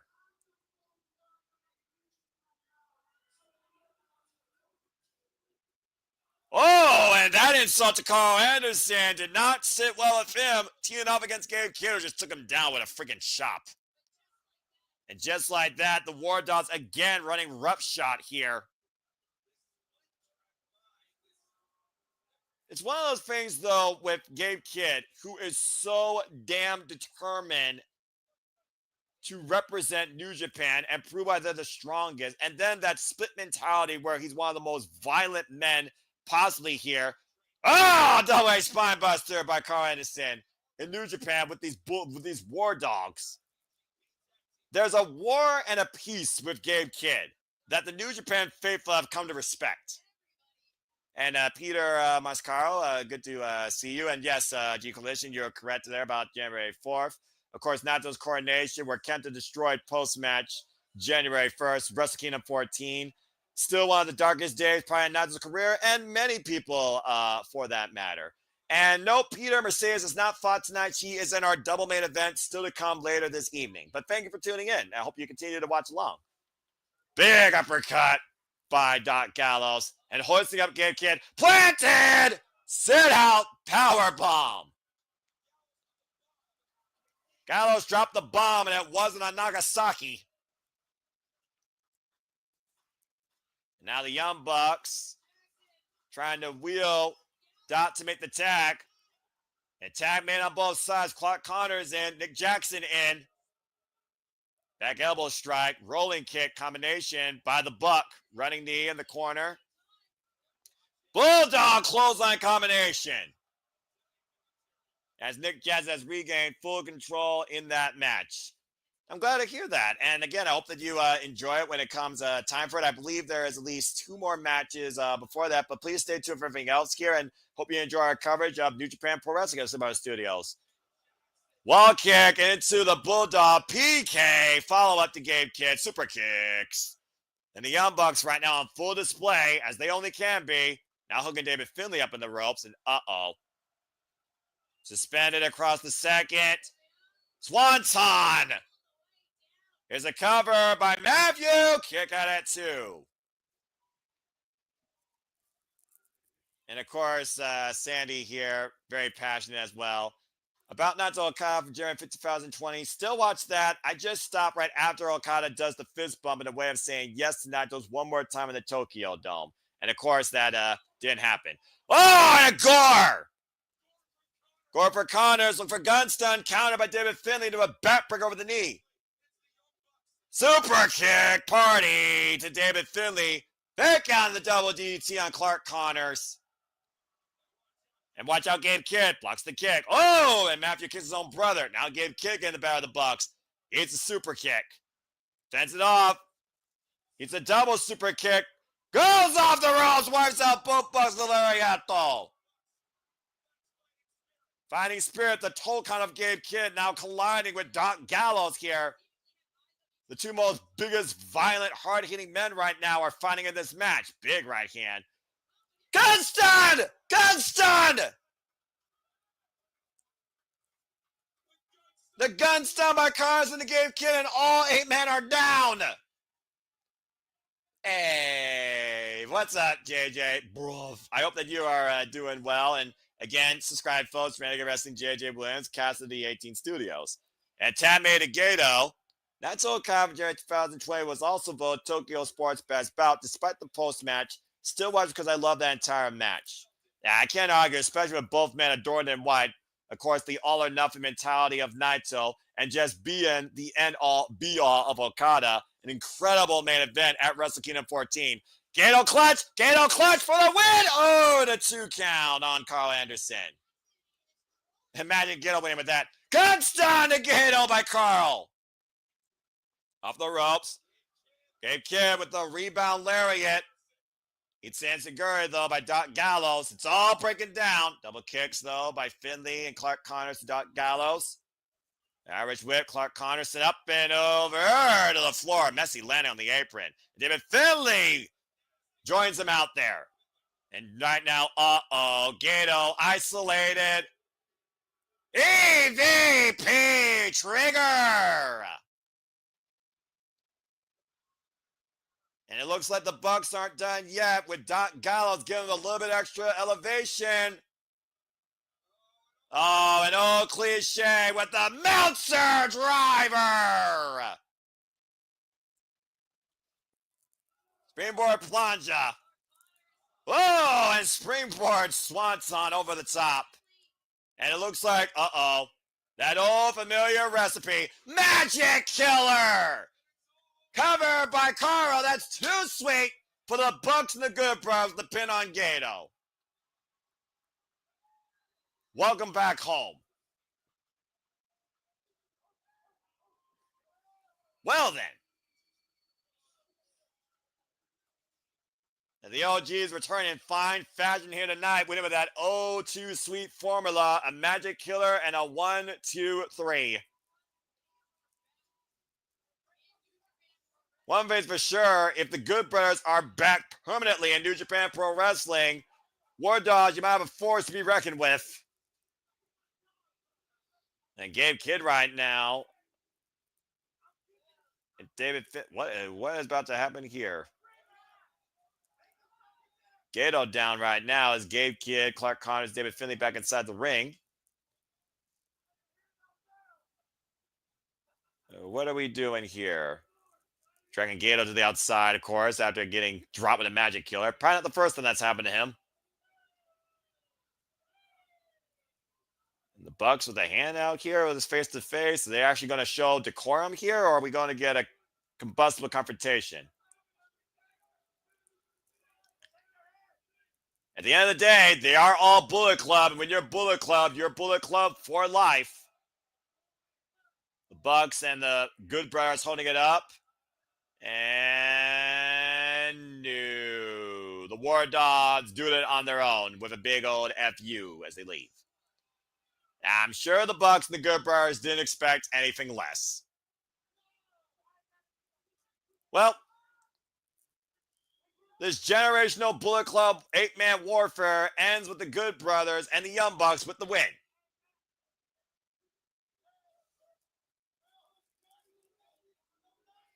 As the OG Bullet Club theme plays here tonight at Resurgence. That is indeed just too sweet. Congratulations to Matthew Nicholas Jackson, Doc Gallows, and Karl Anderson. Yeah, there's a Young Bucks fan in the front row.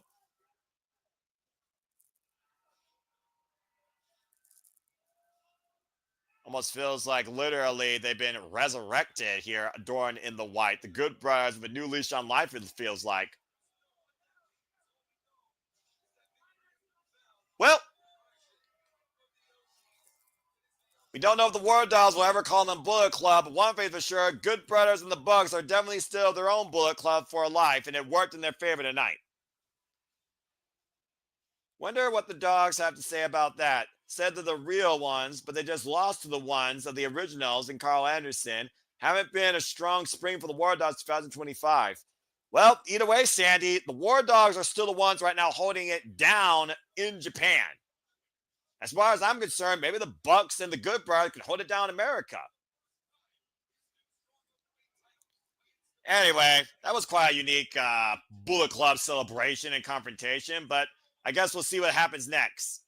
As we move on from there, we're going to go now into championship action. The Strong Openweight Championship is about to be on the line. The new champion, his first defense, Tomohiro Ishii, defends the gold against Bullet Club War Dogs, Drilla, Moloney.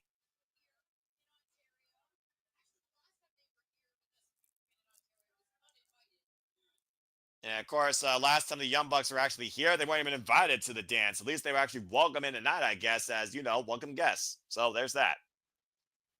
All right, let's move on. This is going to be good. If anyone learns anything about me, if you don't know anything about me after the night, know that I love Stone Pitbull Wrestling. Of course, this match is for the Strong Openweight Championship. This title previously held by Gabe Kidd for nearly a year after beating Eddie Kingston in a no ropes last man standing match. Scarlett, once again, the referee. Tomohiro Ishii beat Gabe Kidd in a 30-minute Ironman match with sudden death to become the new strongweight champion. Drilla Moloney, though, formerly a junior heavyweight, became heavyweight when he beat Shingo Takagi in his first heavyweight bout, changing weight classes. And he beat Tomohiro Ishii this year during the New Japan Cup, which is why he's getting the chance tonight to fight him for this title. And of course, for those that don't know, the Openweight Championship can be defended and can be challenged by any weight class, heavy or junior. It truly is a title defined not necessarily by no limits, but by literally the limit of your body and fighting spirit. And of course, Drilla Moloney, this will be his first chance ever for this championship. Been going to wars against some of the strongest heavyweights of the game, including Shingo Takagi, who got his win back against Drilla Moloney. .44 caliber, Drilla Moloney, of course, the rock star and former IWGP Junior Heavyweight Tag Team Champion. Someone tell me this is not going to go 30 minutes either. Oh, here we freaking go. This is the one time I'm going to show my bias. That's my boy. A man that was once rendered dead for 10 minutes now fights like every match is his last. He is the personification, the definition of fighting spirit. He is strong style. He is the most notorious never openweight champion in New Japan Pro Wrestling history. He's a legend with no neck. He's the Stone Pitbull, Tomohiro Ishii, representing Chaos, of course, I still believe. And Drilla Moloney knows exactly how hard Tomohiro Ishii hits. This is the first time Tomohiro Ishii's been a singles champion, by the way, since last he was the never openweight champion. This was one of my first marquee matches I was waiting to see tonight. Anytime Tomohiro Ishii is in singles match, you are in for one hell of a fight.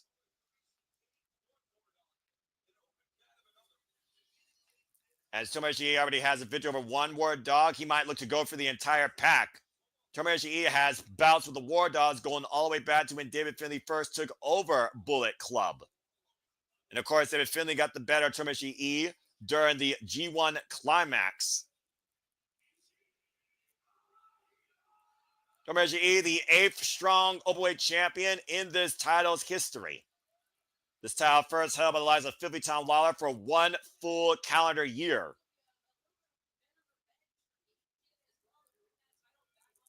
It would be interesting, though, to see Drilla Moloney actually beat Ishii and bring that gold back to the War Dogs. Bell rings, we are underway. One fall to a finish, 30-minute time limit. Drilla Moloney right now just teeing off, testing the jaw of Tomohiro Ishii in the early going. Irish whip reversal by Ishii. Drilla blasted the corner, shoulder block. Ishii refused to budge. Tomohiro Ishii, of course, we saw take on the Alpha Konosuke Takeshita back January 5th at Wrestle Dynasty for both the AEW International and Never Openweight Championship. Ishii may be double champion next month. That's if he retains against Drilla Moloney. I don't blame you. Dan Moloney, of course, in the UK. I don't blame you still calling him that, by the way. Oh, God, what an elbow. The thing about Ishii is that he emanates pain. He eats it and then dishes it back. You give him 10 shots, he gives you one stiff shot. Open palm strikes here by Ishii. Oh, Drilla Moloney, though, not backing down here, though, showing his mental, showing his Tolkon, just walking into these elbows, gritting his teeth. And rocks Ishii with a vicious elbow of his own. Now off the ropes. The shoulder block takes Drilla Moloney down.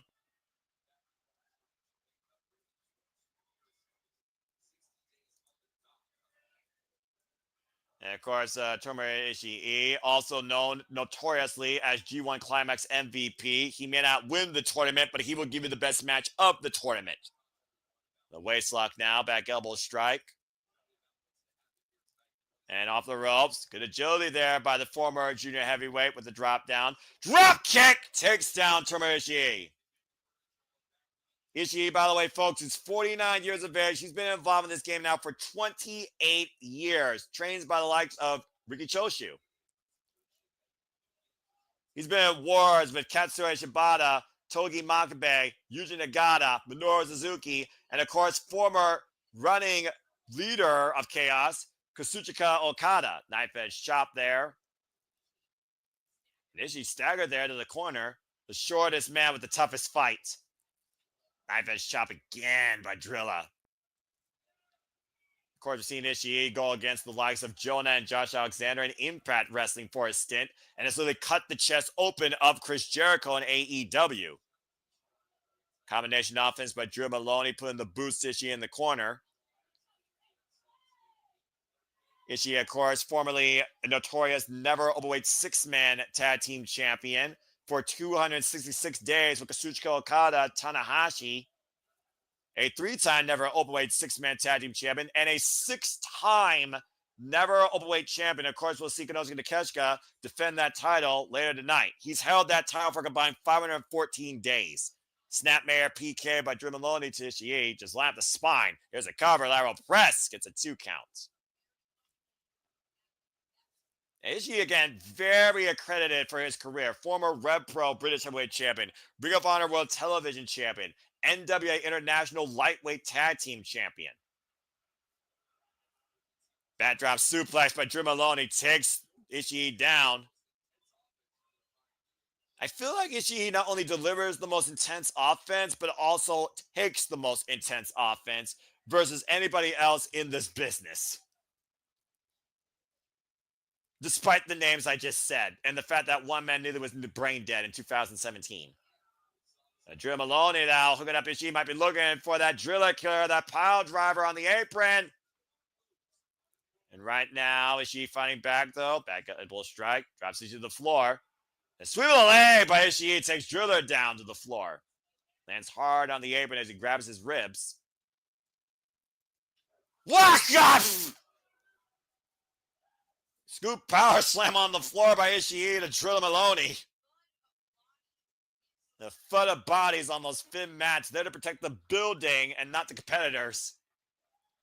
And still to come tonight, folks, we have Never Overweight Championship action, IWGP World Heavyweight Championship, and the NW Strong Women's Championship is still on tap tonight. 3 matches left. Ishii right now falling in. Clothesline to Drew Moloney in the corner. The Irish whip reversal, thrown in the corner again, and blasts out of there with the shoulder block, takes Drew into the next hemisphere.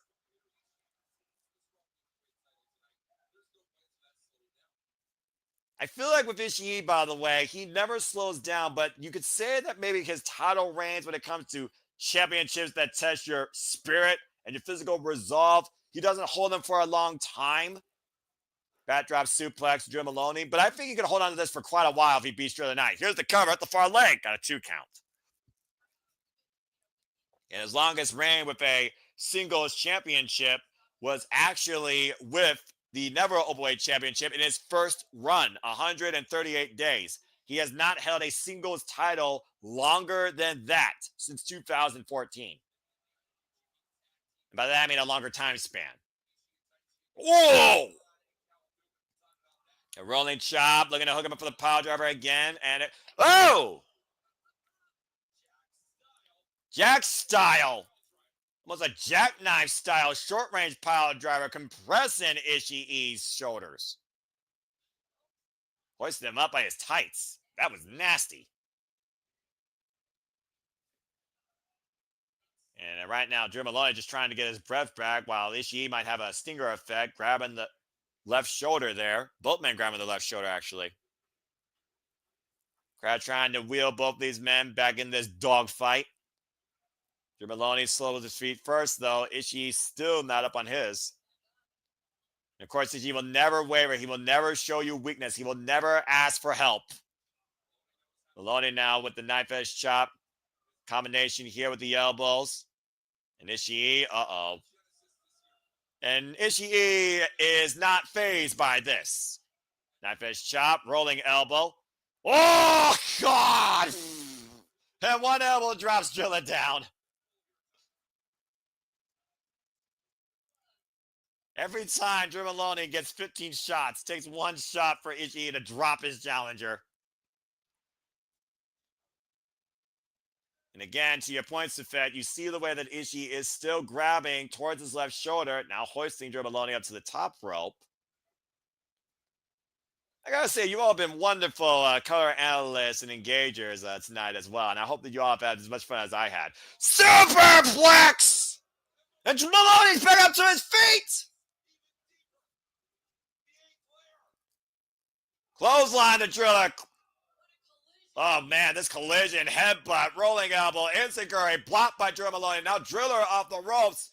Look for the gore. Ishii blocked it. Hook and Driller for the pile driver. Counter, arm ringer. Oh, and a headbutt to the heart. Drops Driller. Good God. Skull on collarbone. Bone on bone impact. Let's see who digs into a deeper gear here tonight. It has not happened yet, Charles. That's still part of a double main. That probably is still another match away, I would think. Oh, wait a minute. Made in Japan by Drilla. Kick out at 2. It was Drilla Moloney's first match as a heavyweight, might I remind you, that he beat Shingo Takagi. That is Shingo Takagi's finisher. But it did not put down Tomohiro tonight. And Drilla Moloney right now trying to fire himself up. We've also seen Ishii with the likes of Moose, in case you forgot. There's been a who's who that has fought Tomohiro Ishii and had the damnedest fights of their life. And Drilla Moloney might be added to that resume. Crowd chanting, let's go Ishii. Drilla Moloney trying to get back up to his feet, prove a point to himself. Oh, and eats a knee in the midsection. And Moloney with a super kick. Ishii off the ropes, though, and planted with a spine buster. On the lion mark. Now Driller off the ropes again. Spear through Ishii. The cover off the gore. Kick out at 2. Woof. Hooked both legs. Almost hooked it a little bit too deep there. Ishii almost rolled through. And of course, that should be made in England because he's from England. So you're absolutely right, Sandy. And Drilla Moloney has truly come into his own since going heavyweight.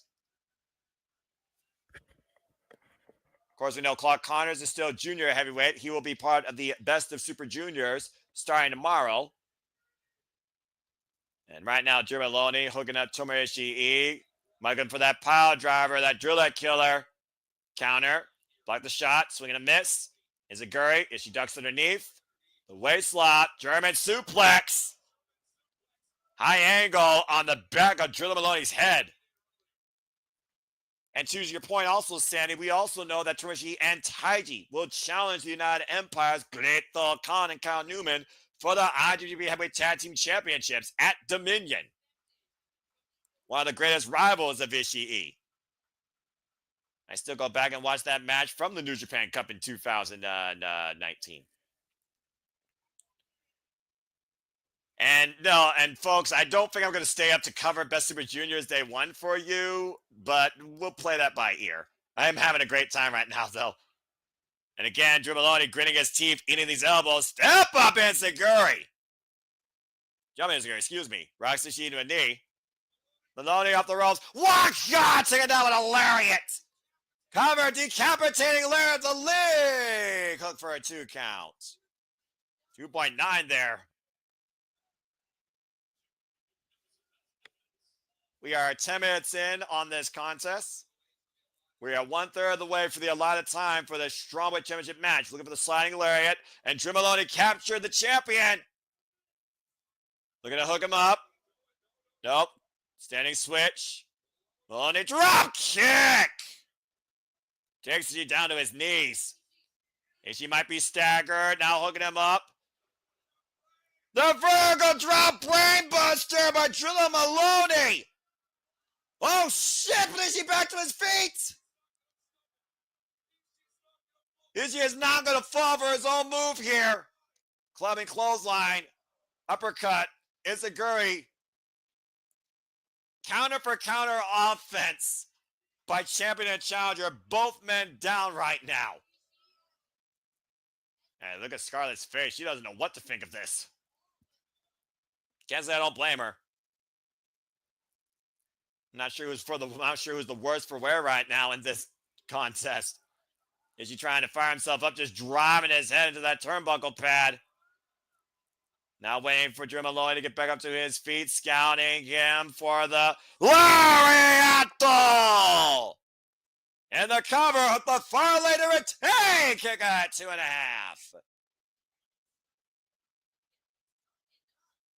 Again, Moloney showing his resolve, showing how much he's willing to take and needs to take. Ishii right now might be looking to finally take him down with that Virgo drop brainbuster of his own. His finishing move. Driller escapes on the back door. Pushed off. And once again, Driller hooking up Ishii. Up on the shoulder. What the hell? Dominator. Counter. Whoop. Sit out. Sliding lariat. Missed. Off the ropes again. And another gore for Ishii. And the cover. What? Kick out 1. Oh, shit. Now Drilla's got to really be downing himself here. Scouting Ishii again. Oh, got hot power bomb. Hoisted up, sliding lariat. And it might be academic at this point if Ishii hooks him up. Vertical drop, brainbuster. Hover! Ishii with the retention!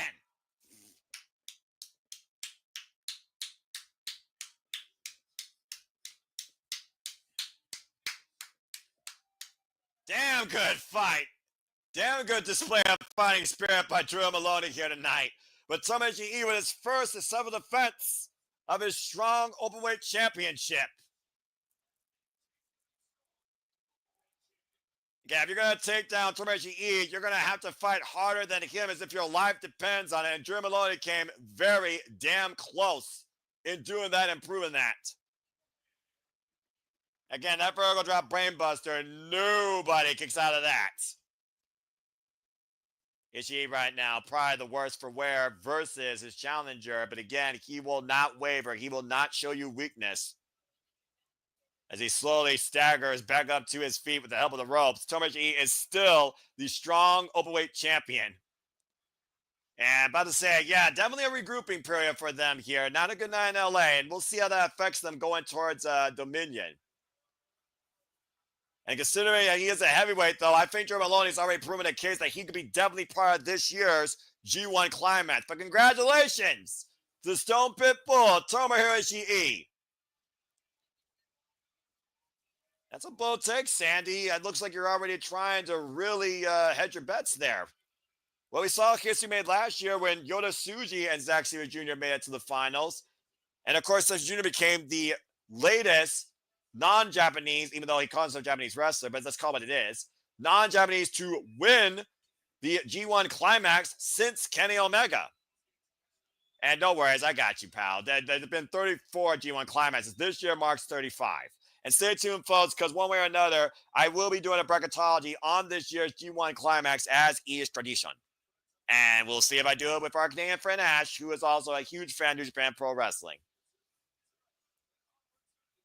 But congratulations to Tomohiro Ishii and a hell of a fight brought by Drilla Moloney here at Resurgence. Well, from one title that proves that you never give up, never say die, never surrender, never waver, to a title that truly has defined that since its incurred legacy from the U30. It is now time for our never Openweight Championship match as the Alpha Konosuke Takeshita defends the gold against the headbanger ELP El Phantasmo. Oh boy.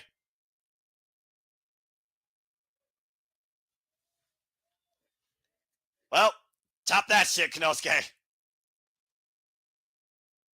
I think we're going to get the challenger coming out here first. And quick thought here for Sandy about G1 Climax 35. Be interested to see what the entrance will be. No Naito, Cobb, Tanahashi, Lee, etc. Think many will be missing to 2025. Well, again, it's a new generation of wrestlers, and we've also seen crossovers with the likes of Noah, DDT Pro, Dragon Gate, and even AEW. So I think it's going to be a very unique field, to say the least, or at least one block's going to be more unique than the other. Plus, Jake Lee is also still injured. No idea when that smart bastard is going to return. Meanwhile, here's the face of New Japan World, the two-time NJPW World Television Champion, the headbanger, ELP, El Phantasmo. Of course, El Phantasmo regained this title against Great Ol' Khan.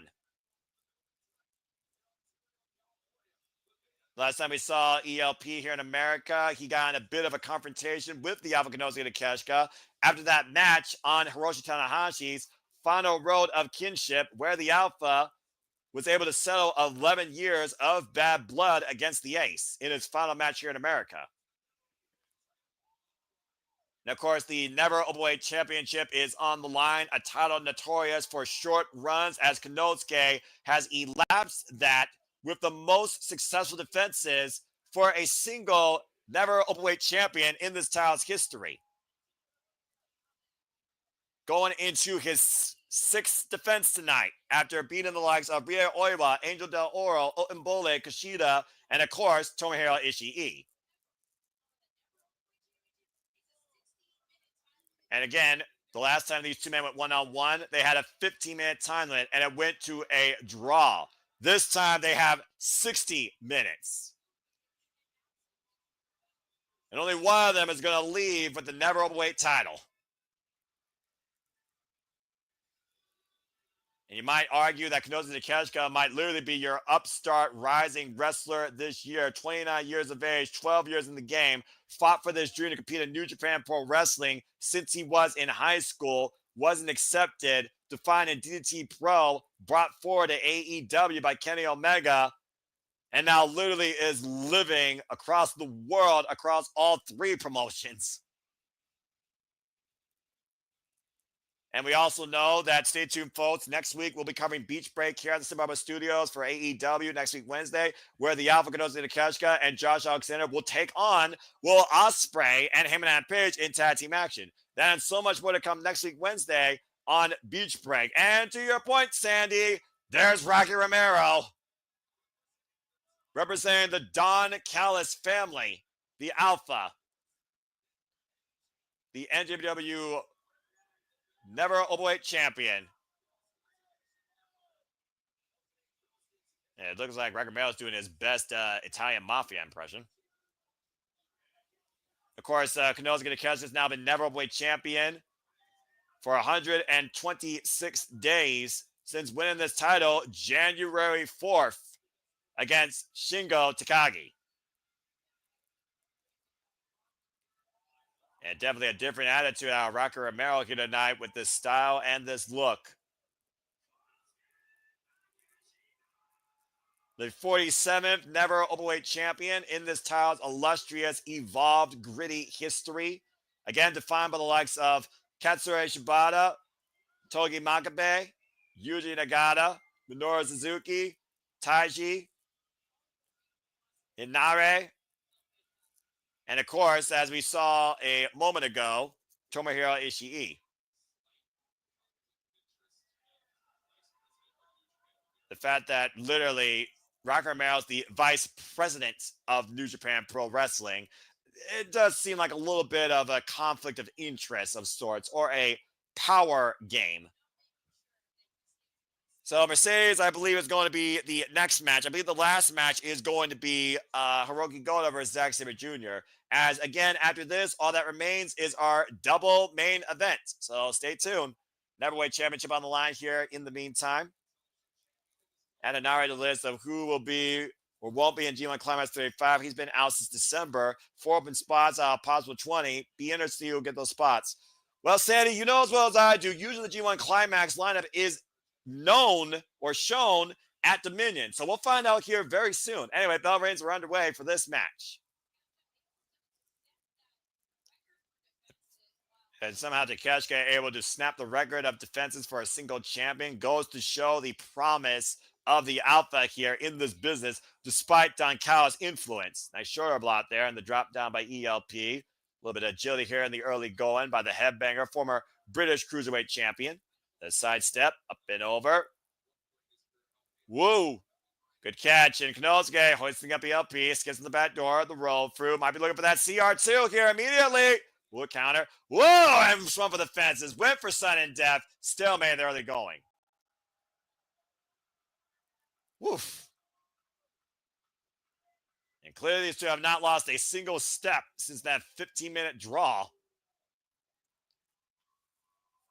And we'll find out here soon enough, Peter, if that match is semi-main or main. I'm pretty sure they call it double main for a reason. That'll probably be our next match. So stay tuned. Dueling chance right now for Konosuke Takeshita and El Phantasmo here. Crowd respected favorites, of course, New Japan Pro Wrestling. We've seen the Alpha as absolute best here on the Cerulean Blue. And knife edge chop with no effect as ELP now looks to test his Tokon. Oh! Instead of a chop, beats a rolling elbow.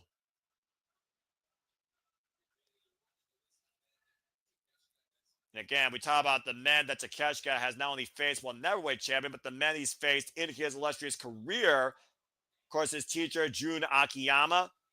Oh, I went for the moonsault off the ropes and ate the boots.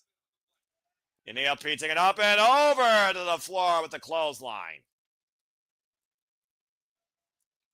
And of course, the ELP knows he can't win the title out there, and he also might not be safe out there. Konosuke might be looking to fly over the top. Tope con Gallows. And the Alpha wipes out ELP.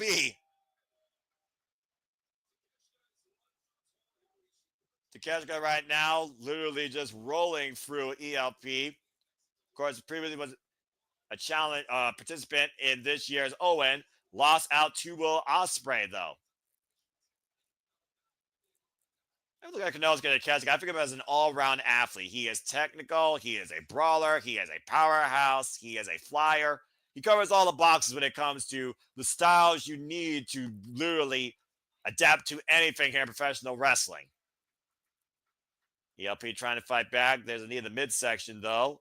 Irish whip, reversal. Konosuke sent off in the ropes. One flash lariat! And again, ELP taken down by the Alpha.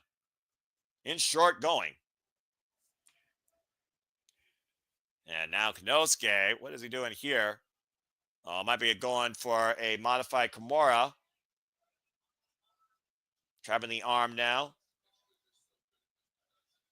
Again, Takeshita right now is so proficient. Just as dangerous with his opponent on the ground as he is face-to-face as ELP forces the rope break. Of course, both these men amateur wrestling backgrounds. We saw ELP embrace his coach most recently at Dontaku. And as I said earlier, Konosuke Takeshita trained out of DDT Pro by the likes of Jun Akiyama, the man that literally passed down the German suplex to him. Also trained by Tiger Mask and Yasu Arano. Stiff Irish whip there. The ELP right now is trying to revenge his spine. Of course, we've seen Konosuke Takeshita compete in CMLL, Maple Leaf Pro, House of Glory, All Elite Wrestling, DDT, New Japan Pro Wrestling. Also previously, before AEW, he used to compete out there at West Coast against the likes of Speedball Mike Bailey, who's now All Elite. Ain't that something? Irish whip, ELP stops himself from crashing in the corner. Moonsault escape. Runs into a boot. Now Konosuke up to the second. And Phantasmo takes him down with the Enziguri. That was right on the temple of Konosuke, whose temple might still be right from Miyu Yamashita kicking his head in. Tope Suicida, Konosuke driven up and over the barricade of the audience.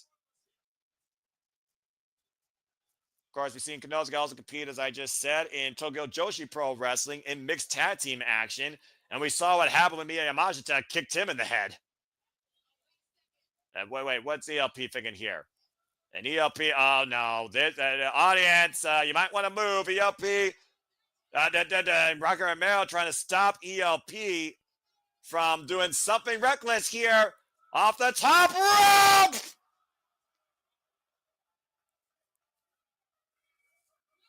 That springboard splash right over the guardrail directly into a female fan of Konosuke Takeshita, warming out the Alpha in the front row seats. And Rocker Romero couldn't believe that, took his jacket off. Now ELP and Konosuke literally fighting amongst the people. Knife edge chops bringing back to inside the ring area. Up and over the guardrail. The referee right now starting his 20 count here. The freaking distance that ELP got off that launch. Good Lord. And now look at Rocker Mail trying to come into play here as a distraction. ELP once again was looking for maybe that Thunder Kiss 86. Gave Konosuke enough time to capitalize. Sidestep, rebound off the roll, spun around. Blue Thunder Bomb cover 2. Damn it. 2 counts. I swear I love it. He does that move, but I just want to see him win one more match with it. It's a near fall of the Blue Thunder Bomb. Probably the most beautiful Blue Thunder Bomb you'll see delivered, not by the name of El Generico. Now hoisting up ELP after Rocker Merrill created the advantage for the Alpha Konosuke Takeshita. I'm going to hook him up maybe for Raging Fire. That spin in, sit out Falcon Arrow, up and over. ELP, hammerlock in the arms. And look at this. And up in the Fireman's carry. Burning Hammer. Canadian Hammer, hooked the near leg, back press for a 2 count. And immediately ELP springs back up to his feet. You always know you're in for something special when the Neverweight Championship's on the line. And right now, might be looking to be the showstopper here and the show stealer. Looking for sudden death. That super kick. Konosuke blocked it. Elbow. Rolling combination. Oh, and a kick to the midsection of ELP. Up kick. Big boot. Big boot exchange here by the Alpha and ELP. Step in security takes Konosuke down and both men down for the time being. I'm not sure who got the better of the exchange there. You wonder if Rocker Mel is a little bit nervous at ringside. I'm not going to lie. Rocker Mel right now looks like something out of a GTA video game. What's that game that got off the Mexicans? What's that game that got off in Grand Theft Auto San Andreas by the freaking Grove Street people? I don't remember. Orale. All I needed is a robe and a lowrider in South Central LA. Elbow strikes here now exchanged by Konosuke and ELP. Both men on their knees. And again, both these men testing their fighting resolve. ELP dropped down to the bottom rope. Rearranging his jawline, it looks like. Oof, big elbow. Neither man giving way here in this firefight, in this exchange. Oh, and both men collide at the same time and fall back. And both go down for the moment once again. And now Konosuke and ELP eye to eye on the apron. I sense disaster. Double strike. And a wind up one by ELP. Again, ELP and Konosuke refusing to give leave on the most precarious spot possible. On the edge of a lightning bolt, all it takes is one bad misstep, and we got somebody broken in half, possibly. Now ELP hoisted up by Konosuke on the top turnbuckle. What the hell is Konosuke looking for here? Takeshita looking for a power driver on the apron. ELP find back. Another super kick to the midsection. Bends the Alpha over. Oh, and ELP might be looking for that CR2, that pile driver on the apron of his own. Konosuke fighting back, though. Look at the grit. Gets the midsection again. Hoisted up. Uh-oh. A pile driver on the apron. Good Lord. We are 10 minutes in this match, by the way, folks, officially. 10 minutes in. We are 1/6 of the way through. Takeshita literally clutching his head and neck. And keep in mind, folks, in New Japan Pro Wrestling, titles can change hands via countouts. ELP right now with a choice to make as the referee starts his 20 count. And wait, what's up Phantasmo thinking here? Okay, this is not wise. The count has been reset because ELP is looking for... Is that a table? Yep, that's a table. It may be in America, but if that's a table made in Japan, trust me, those tables are hard as a rock and they suck. I'm not sure what ELP is trying to do here besides something drastic and dangerous. Wait a second. Oh, I know what he's doing here. The last time ELP and Konosuke were with a table at ringside, Konosuke played ELP with a blue thunder bomb last year at Forbidden Door in that ladder match. And now ELP is looking for a receipt. Looking for the CR2 from the apron through the table. Konosuke fighting back for his life, though. And Konosuke drops ELP with a knee. Oh! Bang! K-trigger. Oh, no, not again. History to repeat. ELP fighting back, though. Does not want to go through that table that he set up. Rolling in, caught again. Oh, and a knee to the side of the head. Good grief. And again, I'm about to say, yes, folks, in New Japan Pro Wrestling, there's a 20 count on the outside of the ring and title change hands via pinfall submission or 20 count on the outside. And shut it, JJ! And now you know, Peter. Yep. I think Ring of Honor is similar, but I'm not sure. I know they got a 20 count, but I don't think the count out title change rule applies to them. At least not in this generation. I haven't seen it yet. Now, Konosuke and ELP on very wobbly footing out of the corner here on the top rope. Phantasmo and Konosuke. Uh-oh. Oh, man! Takeshita lariat out of the corner. Turn inside out goes ELP. Shoots the half. Counter! Kick out at 2.5. How the hell did ELP get out of that? Fine, nearly saw retention there.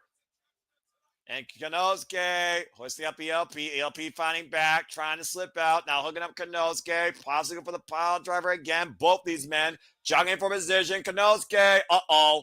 Uh-oh. Takeshita with the tombstone pile driver. Oh, and he's not letting go. It's not over. Now trapping the legs. He took a Nashi. Bastard driver cover. 2.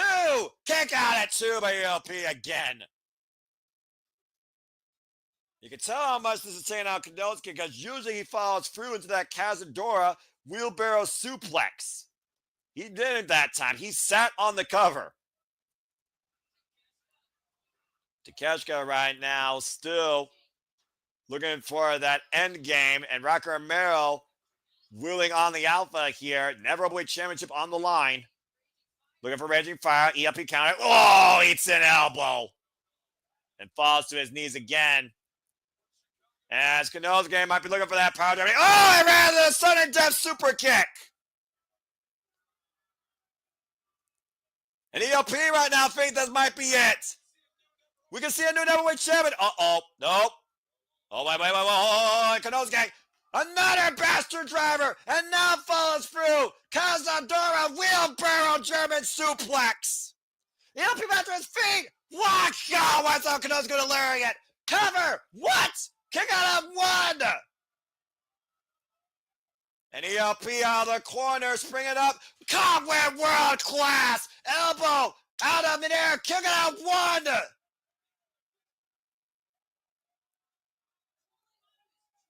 Holding onto his jaw that. Both of these men literally drumming off adrenaline. Whoops, swing and a miss. ELP. Poison Rana. Konosuke staggered. Rolling elbow connects with ELP. Cover. What the hell? Kick out at 1 again.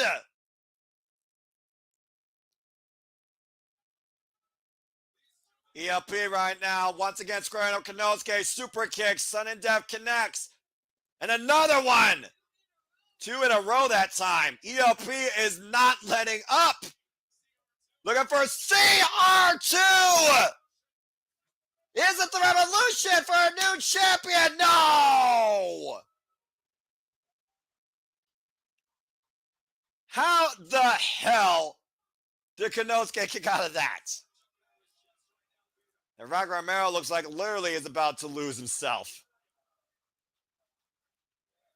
Crowd chanting, this is awesome. I absolutely agree. This is what it means to be the never openweight champion. You never give up. Got the crossbody up the springboard, top rope. Now going up to the top rope again for a follow-up. Thunder Kiss, 86. Cover, deep hook of the leg, and what the hell? Rocky Romero just pulled the referee. This is bullshit. Now, Rocky Romero, you may be vice president. That's abuse of power. Trying to cause disqualification here so Konosuke retains. Everyone, wait a minute. ELP got Rocky Romero. And Konosuke laid on the middle of the ring, though. And Rocky looks like he finally ran back. Oh, and it's a super kick. And it looks like ELP has finally given Rocky Romero some much overdue payback. Powerbomb through the table. Good riddance. Oh, but ran the power drive knee. And Konosuke looking to follow up. Raging Fire counter. Inside cradle. Inside cradle. Oh, almost got a new champion. Swing and a miss.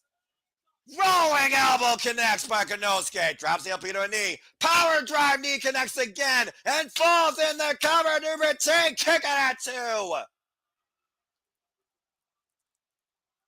Elbow pad thrown off now. Champion is done with this challenger. Looking to put ELP's lights out. World class. And he's not done. Hoisted up. Raging Fire. Cover. Konosuke has retained. Jesus.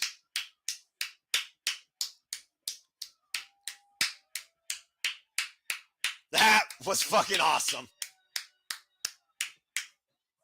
That is what it means to fight with a never say die spirit.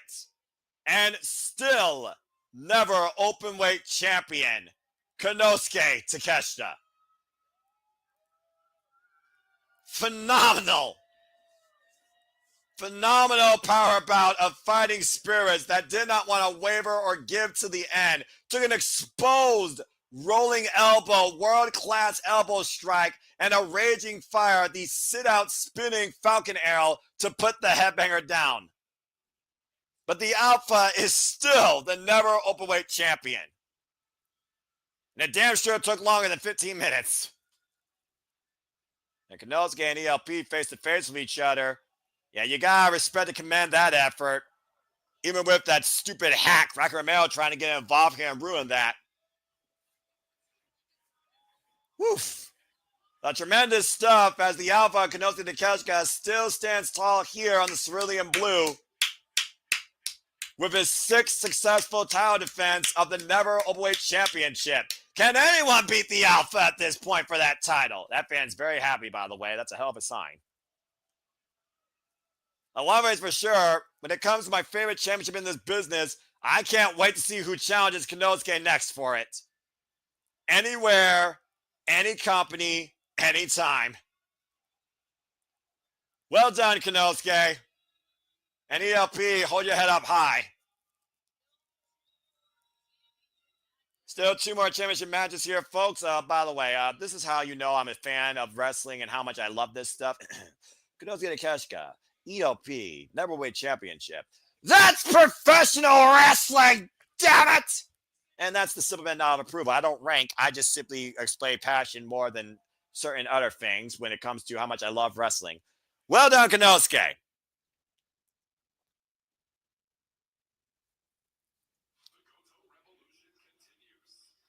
As we got a moment to breathe here, we got a little bit of a break as we get ready for our next match here.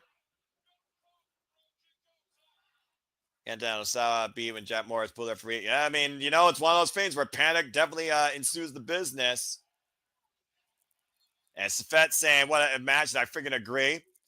And thanks to that little rat mouth, thank goodness, though, he was put for a table for his actions. I agree. I wonder if y'all and Show feel about this, the format of doing such a thing. I mean, they're both like literally doing their own thing, and they're both in the Super Juniors, so who knows at this point. Check on the clock. We'll be back in 30 minutes. Have to listen to Rail Show. Okay, well, you enjoy that, Sandy, and thank you as always for your patronism. Well, whew. Well, it is time for the first half of our double main event, and Peter, it looks like you officially got your wish. Coming up next, folks, it is the IWGP World Heavyweight Championship. The Gold Revolution goes global as Hiroki Goto defends the gold against Zack Sabre Jr. That is our semi-main event. The women will close the show. And of course, Zack Sabre Jr., no stranger to California or the Gold or New Japan Pro Wrestling out here. As right now they're doing their video code opener. And I freaking love the fact the women main event because Asume and freaking Mina Shirakawa, damn it, they deserve it. An outside character, Mercedes Moné's in-ring work ethic, certainly it deserves it as well. So, yep, we'll see here if that's a stretch. But considering who she's up against, it takes two to dance in this ring. But in the meantime, time for Hiroki Goto versus Zack Sabre Jr. I don't know. I got to figure out the business right now. All right, young punks, here we go. Shout out to our Canadian friend, Ash, as Zack Sabre Jr. now challenges for the IWGP Heavyweight Championship. Same as took the AEW Intercontinental champ from him and AEW. Well, I mean, international, and that's Kenny Omega. And right now, clearly, Kenny Omega and Kazuchika Okada, they're on a collision course to run back at the Dominion Classic. So we'll see soon enough. And yes, we want Mina. Yay, Mina. Although Asume deserves to be a champion too, in my opinion. And, well, yeah, it is what it is. Equity versus equality, but also Mina. So, I mean, you know. But yes, that's correct. Mercedes' match is main eventing. The women are main eventing over the IWGP Heavyweight Championship.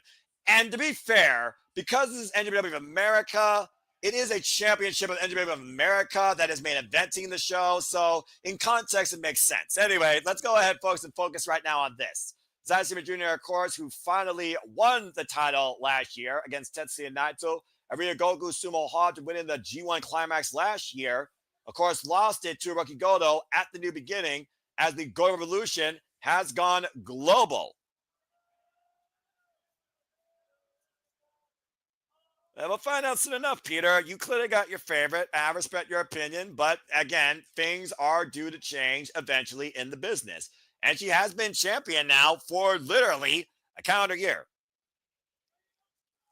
Meanwhile, this father, who's been involved in this business and this journey now for over 17 years, takes his revolution global against a very formidable, familiar, respectable foe. Hopefully, Mercedes, the main event, will mean a new champion. Well, in JJ word, he says, nope. We'll find out soon enough, bruv. All right. Let's get ready and enjoy this match. The cornerstone of New Japan Pro Wrestling, the IWGP World Heavyweight Championship. Ever since this dynasty was introduced by Kota Ibushi, merging the greatest and the strongest titles, IWGP Heavyweight and IWGP Intercontinental Championships. Of course, held by the likes of Kazuchika Okada, Switchblade Jay White, Will Ospreay, Shingo Takagi, Tetsuya Naito, Sanada, Zack Sabre Jr., and now Hiroki Goto. As the Gold Revolution has hit America once again for the second time. This is going to be good. Talk about the Neverweight Championship spearing the hardest hitters. Hiroki Goto might be one of the stiffest hitters here in the entire New Japan Pro Wrestling roster. And you're right. I'm thinking about the TBS. You're right. Forbidden Door was July. But, yeah, you know, pretty close. And, of course, Forbidden Door, folks, stay tuned for that. We'll be covering that here at the Super Alamo Studios. Of course, Forbidden Door will be coming from the O2 Arena this year in July. Stay tuned for more on that. As, again, we cover all the wrestling. And, of course, Hiroki Goto has not been sitting complacency at the top of New Japan Pro Wrestling. He has taken on all challengers anytime from any walk of life. from the great veterans of the past to the bright young upstarts of today. Kyle Newman, Yuji Nagata, Hiroshi Tanahashi, David Finlay, and now he finds himself defending this title against the man he beat for it, Zack Sabre Jr., Gedo the 12th IWGP World Heavyweight Champion. And this could be defense number 6 for Hiroki Gedo if he is successful tonight. Of course, this match, folks, has a 60-minute time limit, and there you see hysterical Shane Haste in the corner for Zack Sabre Jr., of course, another member of TMDK, the Mighty Don't Kneel, as the front man looks to regain the gold.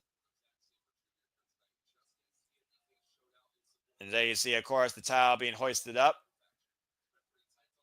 Referee Tato Makabayashi, lead official here for NJPW of America. Again, the cornerstone in New Japan Pro Wrestling.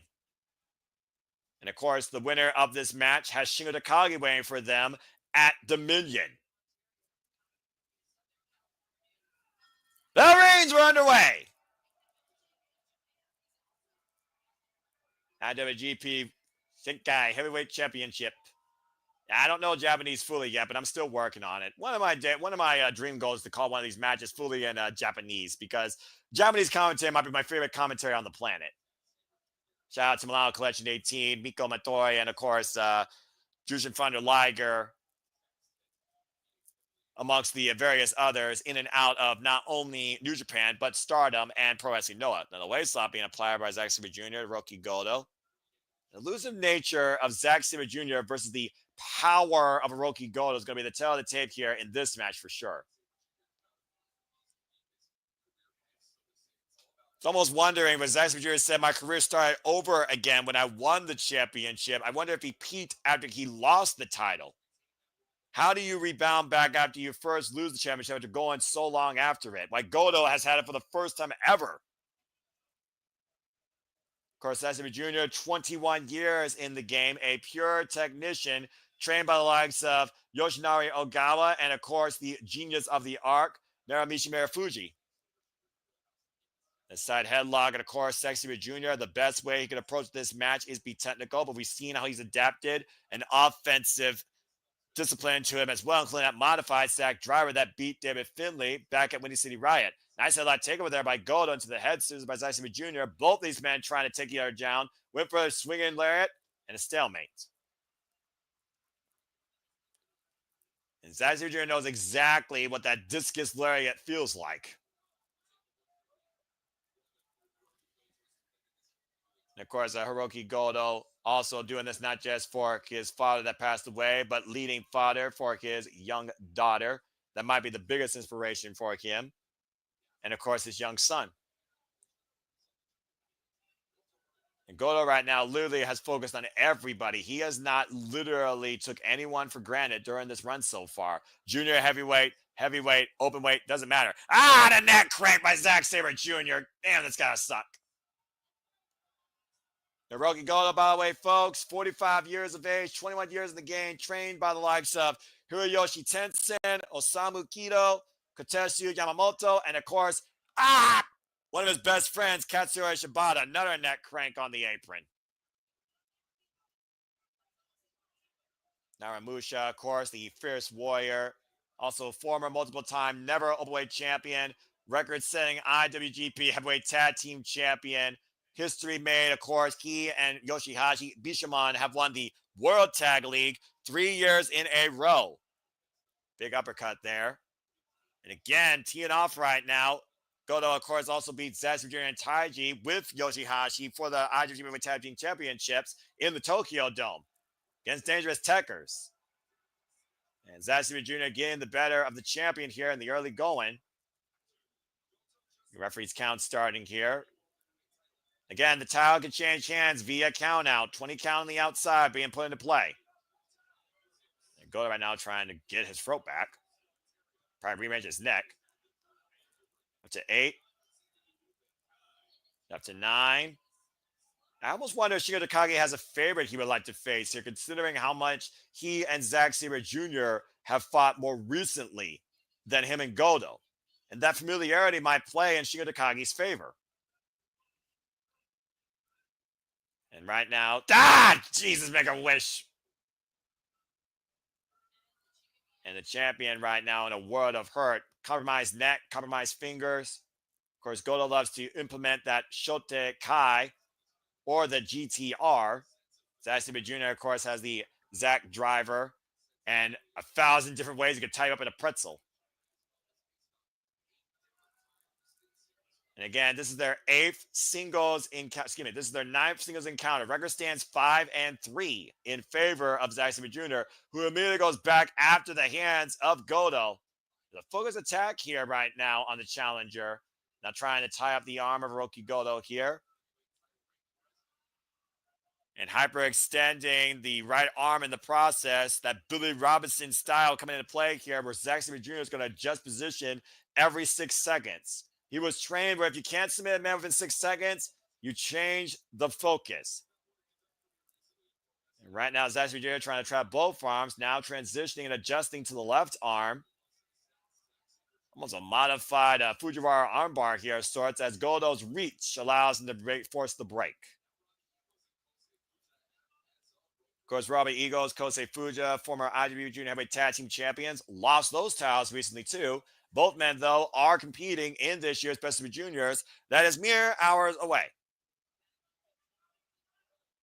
And Zack Jr. just punting Gedo right now. Zack Jr., of course, who made history with the IWGP World Championship in his own right, defending it in Japan, London, and successfully back-to-back days in the Tokyo Dome. And right now, Zack Jr. might be trying to raise the ire of the champion. Both these men. Oh, open palm strike. And Gedo, of course, the heavier handed of the two. Gets a big uppercut for his trouble, though. Zack Jr. just trying to punk out the champion right now. Pipe phase. And again, Gedo will not be disrespected. Big uppercut here. Zack Jr. is trying to bring out that fire in Hiroki Gedo that led him winning the title in Osaka. Osaka literally being virtually Gedo's spiritual home. Oh, God, what a lariat! You don't turn your back on Hiroki Gedo when he's on the move. And Hiroki Gedo right now just trying to get favor in that left arm. His more dominant arm, of course. I have a stinger effect there. He's just squeezing the fingers and twitching them. Now teeing up against Zack Sabre Jr. The Irish whip off the corner. Runs in with a rolling kick. And a backdrop suplex. Is a cover. Hook at both legs. The shoulders aren't fully down, though. Gets a 2 count. And, of course, the pressure's got to be an all-time high for both these men, considering we are in G1 climax season here very soon. To get this huge win here in America, to leave IWGP World Heavyweight Champion, to stop the revolution, or to continue it. Pele kick to the left arm. Overhead Pele by Zack Sabre Jr. Now off the ropes. Gedo again. Gets caught, though. Zack Sabre Jr. takes him down by the arm. Modified arm breaker. Cross arm breaker, excuse me. Targeting that right arm now. And hammer locking it in between his legs. Now trying to hyperextend the left. And again, both arms now trapped. Modified Venus de Milo of sorts, or Rings of Saturn. And now trying to add further pressure. Wearing the leg down on the arm. Jesus! And Gedo able to force the break with his legs. At the most crucial seconds. And Zack Sabre Jr. right now. See the welts right now developing on Zack Sabre Jr.'s chest, but you see Gedo angst in pain. It's one of those things, though, where again, Zack Sabre Jr.'s greatest strength is his ground game, is his mat game. And right now, going back to the uppercuts, trying to wear down Goto up against the ropes. The Irish whip reversal. Gedo hoisting up Zack Sabre Jr. Ushi Garoshi. The knee into the back of the head and neck and shoulder blades of Zack Sabre Jr. Unable to go for the cover, though, is Hiroki Gedo. As both men are down here on the canvas for the moment. And Gedo right now looking to regroup. Zack Jr. checking on his neck. Of course, we've seen a history of Zack Jr. with neck and rib injuries. Those ribs, of course, were compromised ever since last year's G1 Climax. Surprised Gedo hasn't gone after those or even think those might be a target. Zack showing no wear and tear, though, on that area, to be fair. Elbow strike to Gedo. Again, stinger effect, though, definitely in play for both men here. Zack takes a knee. Big elbow again and big uppercut. Receipt. I'm not sure who's going to get the better of this exchange. Oh, that was a big uppercut by Zack Jr. that time, though. Gedo answers back with the point of the elbow. Again, Shingo Takagi, of course, has previously faced Hiroki Goto over the Neverweight Championship and has previously faced Zack Sabre Jr. multiple times in G1 Climax. And Zack Sabre Jr. and Goto lining up each other here. Uppercuts, elbows, and Zack Sabre Jr. getting the better of the exchange. Hooked around by Goto. Ooh! GTR, modified GTR, running lariat!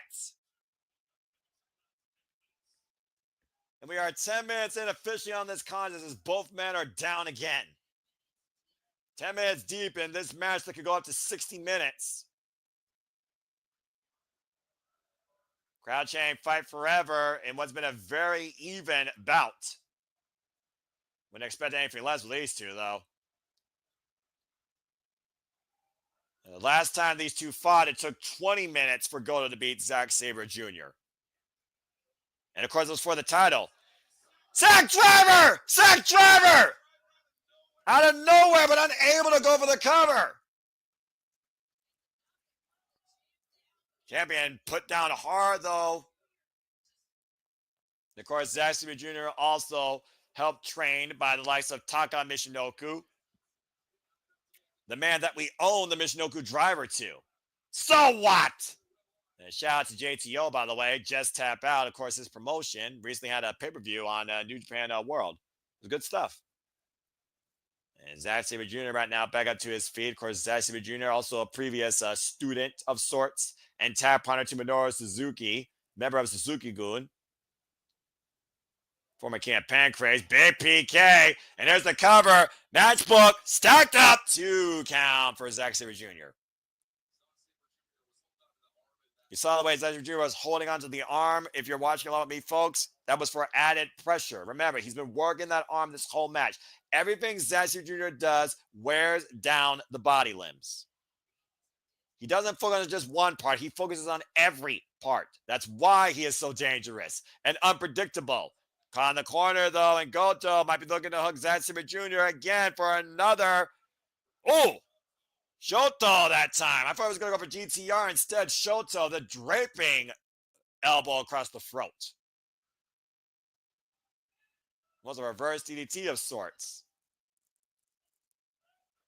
And for those that are still up as long as me here on the East Coast, I salute you, brave warriors. To those that are dropping out, I thank you for tuning in. I hope to see you tomorrow night for the Saturday Shenanigans and WWE Backlash. And to those here on the East Coast, welcome to Saturday. A big kick again by the Fierce Warrior. Now hooking up Zack Sabre Jr. Ushigoroshi again. And Goto now working the neck. Goto to put this thing away. GT, no, Zack Sabre Jr. counter. Then the backslide. Shoulders down. Kick out at 2. Immediately goes back to the arm, though. Hammerlock. And again, back to the arms. Both arms trapped. The Goto Revolution in serious jeopardy here if Goto doesn't readjust his body to force the break. And those arms are literally horizontal right now. Completely trapped, squeezing between Zack Sabre Jr.'s legs. And now he's grabbed into the leg. He's got 3 of Goto's limbs literally captured. From New Japan to Ontario, USA to possibly Dominion in Osaka Joe Hall, Zack Sabre Jr. might once again be the frontman. Oh no, and now the Fujiwara armbar, cross armbreaker locked in, Shinji Katami, and Goto finds a free leg to force the break. But good Lord, those arms were twisted every which way beyond Sunday. Zack Sabre Jr., though, still clasping the back of his head and neck over two vicious Ushigoroshis. Both these men have got to be in a world of hurt right now. And Zack Sabre Jr. trying to compose himself while Gedo is still grasping his arms close to his body. The human body manipulation that Zack Sabre Jr. pulls out suddenly is incredible and also scary. There's a reason why Bryan Danielson now ushers him as the best technical wrestler on the planet. And he beat Bryan Danielson via pinfall. Another PK there of sorts by Zack Sabre Jr. Bends the champion over. It's almost a slow death that Zack Sabre Jr. might be trying to create here against Gedo. And Gedo once again down the canvas. And again, waiting for Gedo to stir, slowly get up to his knees. And another vicious kick. There's a lot of bruising and a lot of discoloration forming here on Gedo's chest, particularly versus Zack Sabre Jr. We're at 15 minutes, by the way. And these kicks aren't quick enough as Gedo now grabbing the leg, but Zack Sabre Jr. just literally slapping, lining up the champion. Oh, and a headbutt by Gedo. Drops Sabre to his knees. Relentless assault with these headbutts to the back of the head of Zack Sabre Jr. Now Gedo looking for another big land and wipes Zack Sabre Jr. out with it. That fighting spirit of Gedo on full display, up in the shoulders again. GTW! Cover at the far leg to retain. 2 count only. Woof. And Gedo once again hoisting up Zack Sabre Jr. Now in position for DTR. Oh, Zack slips out of it. Euro clutch, cover 2! No! Nearly saw a title change there. Now the sleeper hold by Gedo and a modified crucifix, shoulders down. Kick out at 2 by Zack Sabre Jr. Hoisted up again. Zack escapes the roll through the roll up. And Gedo now tries both legs. Both men in position. Could be a sudden pinfall here. And oh man, nearly got the title. How the hell was that not a 3 count? You question the official all you want, but apparently he saw the left shoulder up before the 3 there. I thought Zack Sabre Jr. had it. Zack's got to stay focused here. This match continues. And both men collide middle of the ring. Much of the audience questionable displeased towards the referee. And of course, Shingo Takagi at Dominion is waiting. Again, Zack Sabre Jr. and Gedo collide in the middle of the ring. Sabre Jr. up on the shoulders of Gedo. In position. GTR countered again. Look at the backslide transition. Now the waist lock. Okana rolls. Zack Sabre Jr. Double leg Nelson. The waist lock. 2, 3. Got him. Wait. What? Who? Hold on. Gedo was underneath Zack Sabre Jr. Shoulders were down. But Zack Sabre Jr. was trapped in the German suplex hold. Hold on.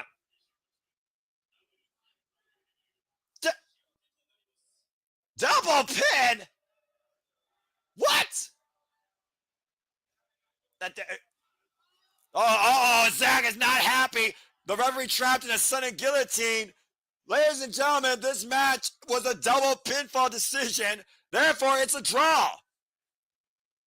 And that means that Gedo is still IWGP Welterweight Champion. So technically, that means it's Gedo versus Shingo at Dominion. I mean, as they're throwing the title to the side. I mean, technically it's a successful defense, but I don't think Gedo and Zack wanted that. Well, clearly fans are far from done here with these two men. Oh, the pie face. And Zack Sabre Jr. is not pleased one bit. No one's pleased with that result. It literally looked like a split second moment that Zack Sabre Jr. was going to be champion. I kind of think Zack is in the right here, what he did to the ref. And the audience with boos galore. Well, regardless, folks, Hiroki Goto is still IWGP World Heavyweight Champion.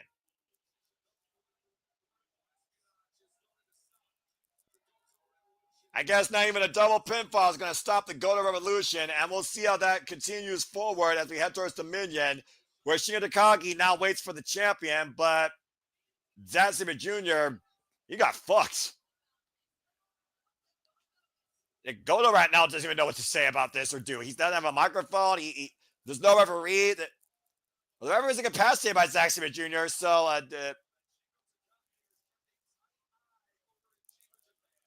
well,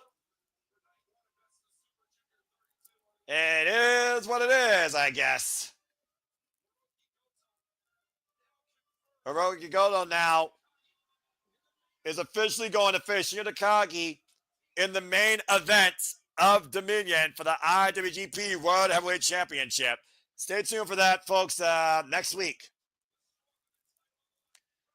Well, as it's been a phenomenal night, we've seen one title change hands in the strong tag titles and all other titles retained, and a phenomenal fight with Konosuke and ELP and Tomohiro Ishii and Drilla Moloney. It all comes down to this, but before we get to it, let me just say real quick, thank you all for tuning in to this coverage, watching reactions to this special for New Japan Pro Wrestling for Resurgence. Hope you all have enjoyed. Please like, subscribe, comment, tell a friend as we do this for all the biggest shows across all things wrestling. Of course, we'll be back here tomorrow with Backlash. Next week, we got Beach Break from AEW. We got Double or Nothing AEW and NXT Battleground. But it all comes down to this, as we have finally hit the other half of our double main event, and it will be the women taking center stage. It is Mercedes Mone defending the Ender Strong Women's Championship against Mina, Shirakawa, and Stardom's Asume. It was January 5th at Wrestle Dynasty that Mercedes Mone pinned Mina Shirakawa, and Mina is hell-bent to say she will be the one to defeat Mercedes Mone and will make the impossible possible, as she lost her Rev Pro Undisputed British Women's Heavyweight Champion. At Bound the Valley, January 11th, it was Asume and Mina Shirakawa that were fighting for position in that 8-woman eliminator. And both women eliminated each other, as both looked to get back for this. At Windy City Ride in Chicago, they had a number one contenders match, and it ended in double countout. So it was rendered that this match will now be a triple threat. These two have defined each other so long in Stardom. Now they look to define the NJPW women's division, the strongest. With Bea Priestley now part of the roster, it seems. Will we see a changing of the guard? And will it be Asume or Mina Shirakawa, as Roger Romero made this official? It is time for our main event for the Ender Strong Women's Championship. Mercedes Mone defending one piece of gold, this piece of gold, against Asume and Mina Shirakawa. Good boy. If one thing's going to change hands tonight, it should be this, in my opinion. And Asume is way overdue for a singles title run. Already impressing everybody in NJPW, Stardom, and AEW.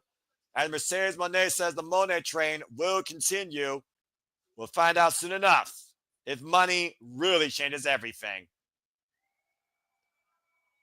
Here we go, folks. And of course, Asume is also coming off a loss against her eternal foe in Starlight Kid back at the All-Star Grand Queendom for the Wonder of Stardom Championship. Now Starlight Kid is the leader of the faction that her and Asume are part of, Neo Genesis. Of course, Asume has been defined her entire pro wrestling career in Stardom, the daughter of High Speed, the Cyber Cat, as people like to call her now. Of course, the 3-way match was not in the books for Asume or Mina Shirakawa, but that's what we find ourselves in tonight. Of course, last time Asume faced Mercedes Mone was literally last year, at Sakura Genesis for the Ender Strong Women's Championship. So she is not unfamiliar with this title in pursuing it. It was her and Asuki challenging Mercedes Mone. And Mercedes Mone won that night. Indeed, here we go, Safette. Of course, Asume is so happy to be here once again, competing here in America. The Dire High Speed that defined the High Speed Championship for a record 678 days combined. Currently, the Artists of Stardom champion, the trios titles, with Miyu Amasaki and Starlight Kid. Now, Asume looking to become a singles champion for the first time since 2023. And all I can tell you is that simple Asume Sushi, that sushi roll to do it. Of course, trained by the likes of Fuka. You want Mina? Here's Mina. And of course, Mina Shirakawa, no longer part of Stardom, had her last match during WrestleMania weekend and is now officially here full-time in America. The crowd chanting for Mina, as they should. Damn it. Come on, Mina! I'm going to be biased here. I love Mina. She makes me happy. Mina Shirakawa, of course, who has taken the world by storm, much to the likes of Joe Hendry when you figure about influences here.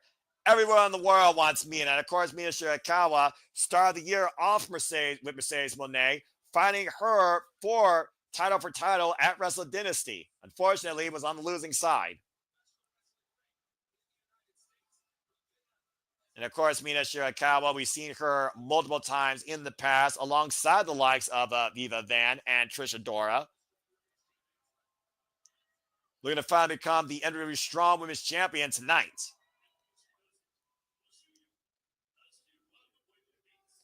Mina Shirakawa, also formerly a Wonder of Stardom champion. Yay, Mina.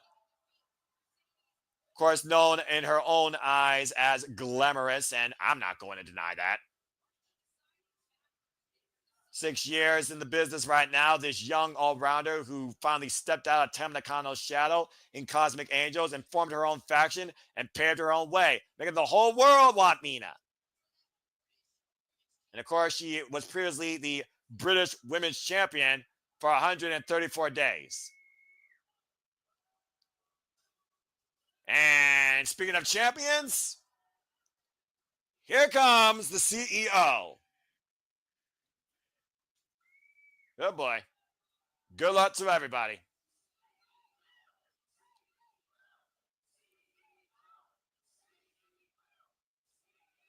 There she is, 4 belts Mone, the NJPW Strong, the TPS, the Rev Pro Undisputed British Women's Champion, and also AEW's Owen Hart Foundation Tournament finalist. As of course, she will be facing Jamie Hayter for the Owen at Double or Nothing. And of course, Mercedes Mone has been the TBS champion since beating Willow Nightingale last year at Double or Nothing, approaching 1 year with that reign. She's been NJPW Strong Women's Champion, though, since beating La Primera, Stephanie Valkyrie, last year at Forbidden Door.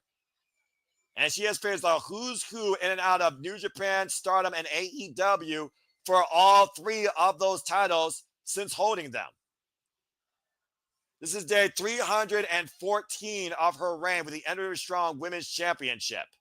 And she goes into her 5th defense tonight after beating Momo Watanabe, Emi Sakura, Hazuki, and of course, Mina Shirakawa.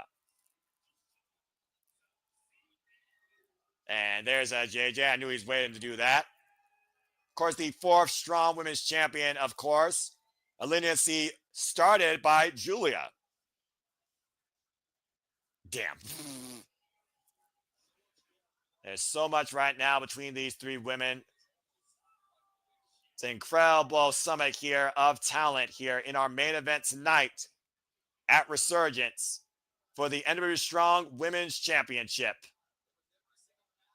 And of course, folks, remember in triple threat matches, chairman does not have to be involved in the decision. No disqualifications, no countouts.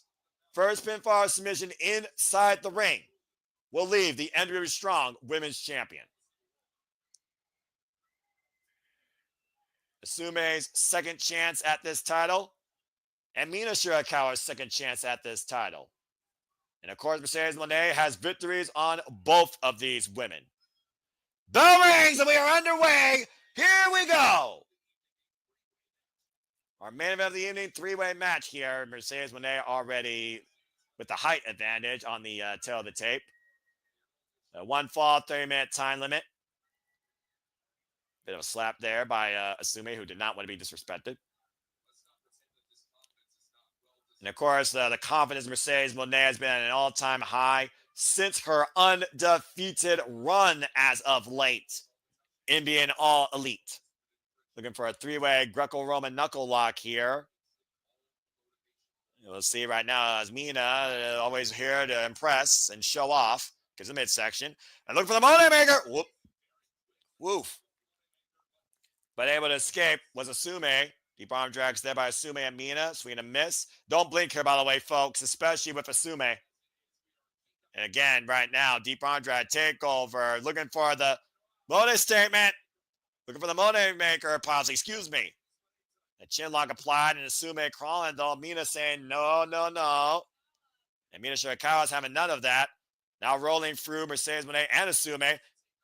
And taking both over and a little bit of a show off there. And Mina having a little bit of fun here at beginning of both her opponents' heads. Now wait, double cover by Asume and Mone on Mina. Now Mina with the double cover. Oh, good grief. I'm not sure what the hell would have happened there. A little bit of just flying all through there. Take out the legs. Double drop kick by Asume and Mina. If I was Asume and Mina, I would make sure the champion is not involved in the ring. Settle it amongst yourselves. You didn't set up Winnie City Riot. Let's find out who the bear is between you two, especially since Mina's no longer part of Stardom. You, Asume, still have to figure about the 5-star Grand Prix coming up later. Ooh, sidestep, roll through. And again, Irish whip, Mina from the corner. Now Asume looking to follow in, set up and over. Swing and a miss, slips out from underneath. Now the roll up, deep stack, cover. The 2 count. Asume off the ropes again. Now Mina catch Asume. Here's the cover. Sits in it. 2 count. Now looking for the figure 4. Counter again. PK counter. Roll through. And both these women right now just trying to hold the other down. Mone looking for the leg trip. Running drop kick. And a kip up. And Asume gets the better of the exchange with her and Mina for the moment. Again, Asume had been looking for singles gold for quite a bit recently. Previously challenged Mai Iwatani for the IWGP Women's Championship at Wrestle Kingdom. Oh, and face first goes Asume in the apron, curves Mercedes Mone. And Mercedes and Asume finally outside. Meanwhile, what the hell? Mina. Watch Mina. Watch Mina. Whoa, crossbody up the top of the floor. Wipes both out. Again, Mina fired up, and I don't blame her. And of course, Mercedes Mone, recent defense of these titles. She defended the Rev Pro Undisputed British Women's Championship recently against Kanji at high stakes. Here's the cover. Got a 1 count Mina did on Mercedes Mone. And right now, Mina Shirakawa choosing Mone versus Asume, which I find rather interesting here. Then again, she did say, I will do the impossible. I will be the first one to pin Mercedes Mone. I do wonder, though, she focuses too much on that. Will that cost her? Running knees in the corner by Mercedes Mone here.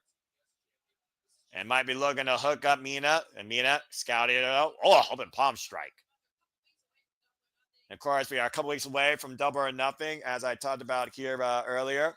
And Al Walski, good to see you. Saying, let's go Stardom. Of course, Stardom, the leader of women's professional wrestling on the planet.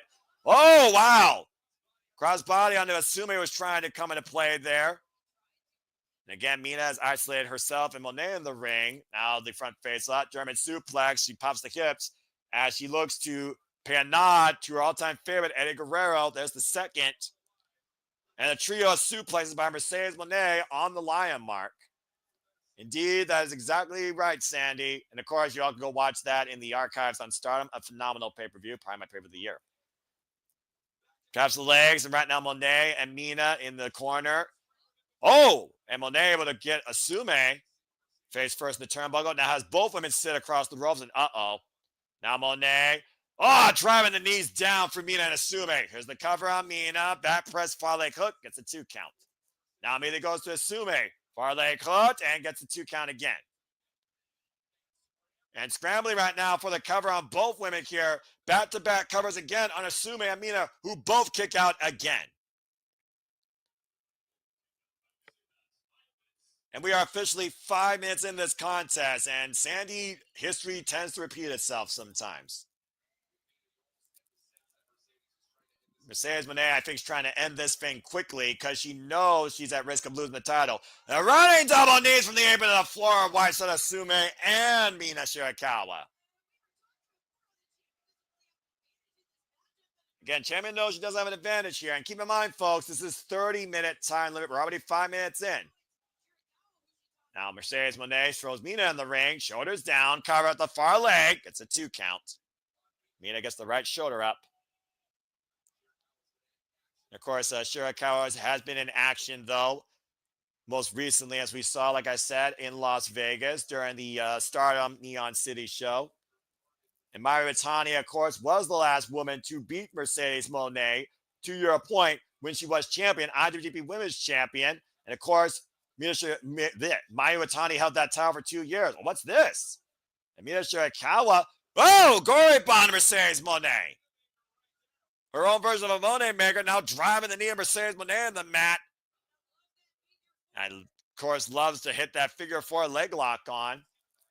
And good to see you, Allan. I'm glad to know I'm not the only Joshi fan here. And yes, Mayu Iwatani, of course, who held the IWGP Women's Championship for 2 years, of course, beat Mercedes Mone for that title at All-Star Dream Kingdom back in 2023. Just lost to Siri this year at Dream Kingdom, and now finds herself in Marigold. Looking to get all the titles there. Thank you, Mayu Iwatani, for everything you did to start. I'm forever the icon. And Mina Shirakawa now just destroying that right leg of Mercedes Mone. Ironically enough, the last time the Mercedes Mone was pinned outside of America was Mayu Iwatani. Glamorous figure 4 leg lock applied, and Mina right now has her body in between Mone and the ropes. And Asume dives in and breaks it up. Good Lord. That's one way to break a figure 4 leg lock. Now Asume gets to the midsection, off the ropes again, up and around, take out to here. La Mystica to Mercedes Mone. La Mystica locked in on the arm. And Mercedes dropped toe hold by Asume. Now Mina and Mone both trapped by Asume. Doubled up here on the submission. Oh, wow. That's the reigns of Saturn right there. More reigns than I've seen in a long time by Asume. Mercedes Mone trying to reverse. Cover both women. And a 2 count.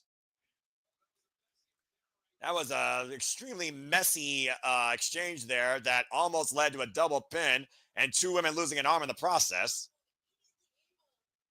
And right now, I'm not sure what Asume is looking for out here. Mercedes Mone meeting her in kind. Well, there's no kindness there, excuse me. And Mercedes and Mina working together with the high kick to the head of Asume. As it looks like Mina and Mone might want to settle it amongst each other here. Alliances can form in triple threats, folks. And right now, Asume trying to fight off the attempted double superplex. And right now, Mercedes Mone, Mina Shirakawa are trapped between the ropes, and Asume double stomp to both. And Asume dragging Mone towards center. Mina right now laid out on the apron, and Asume right now up to the top rope where she's most comfortable. Might be looking for that double foot stomp. And she nails it. Halfway across the ring, cover 2, and Mina saves the matchup. That very well could have been a new champion right there, honestly. High kick. That big combination. Spinning back heel kick by Mina Shirakawa. Looking for that Mystica on Asume. And Mercedes Mone. Watch out. Double backstabber to Mina and Asume by Mone. And right now, all 3 of these women are down in the ring for the time being. Mone clutching her knees here, by the way. Of course, it's all on the line here as we talked about. And Mercedes Mone right now just trying to figure things out here. Like I said, she's already being previous greats here in Stardom, including Asuki and Momo Watanabe. And right now, Mina Shirakawa, Asumi, and Mone in a vicious, stiff elbow exchange. We have hit the 10-minute mark, by the way, in this match, folks. We are 1/3 of the way through it here. And Asumi and Mina just double teaming, teeing off against Mone here in the ring. And Mone bent backwards. Who wants to be the one to put down the CEO versus who wants to be the one to lead with the gold? That's what's becoming the story of this match. And off the ropes. Oh, and Asumi drops Mina. Up and around, looking for Mystica again. Mone countered. Saburutaki, the double knees into the gut, the cover back press, 2 count. Wow.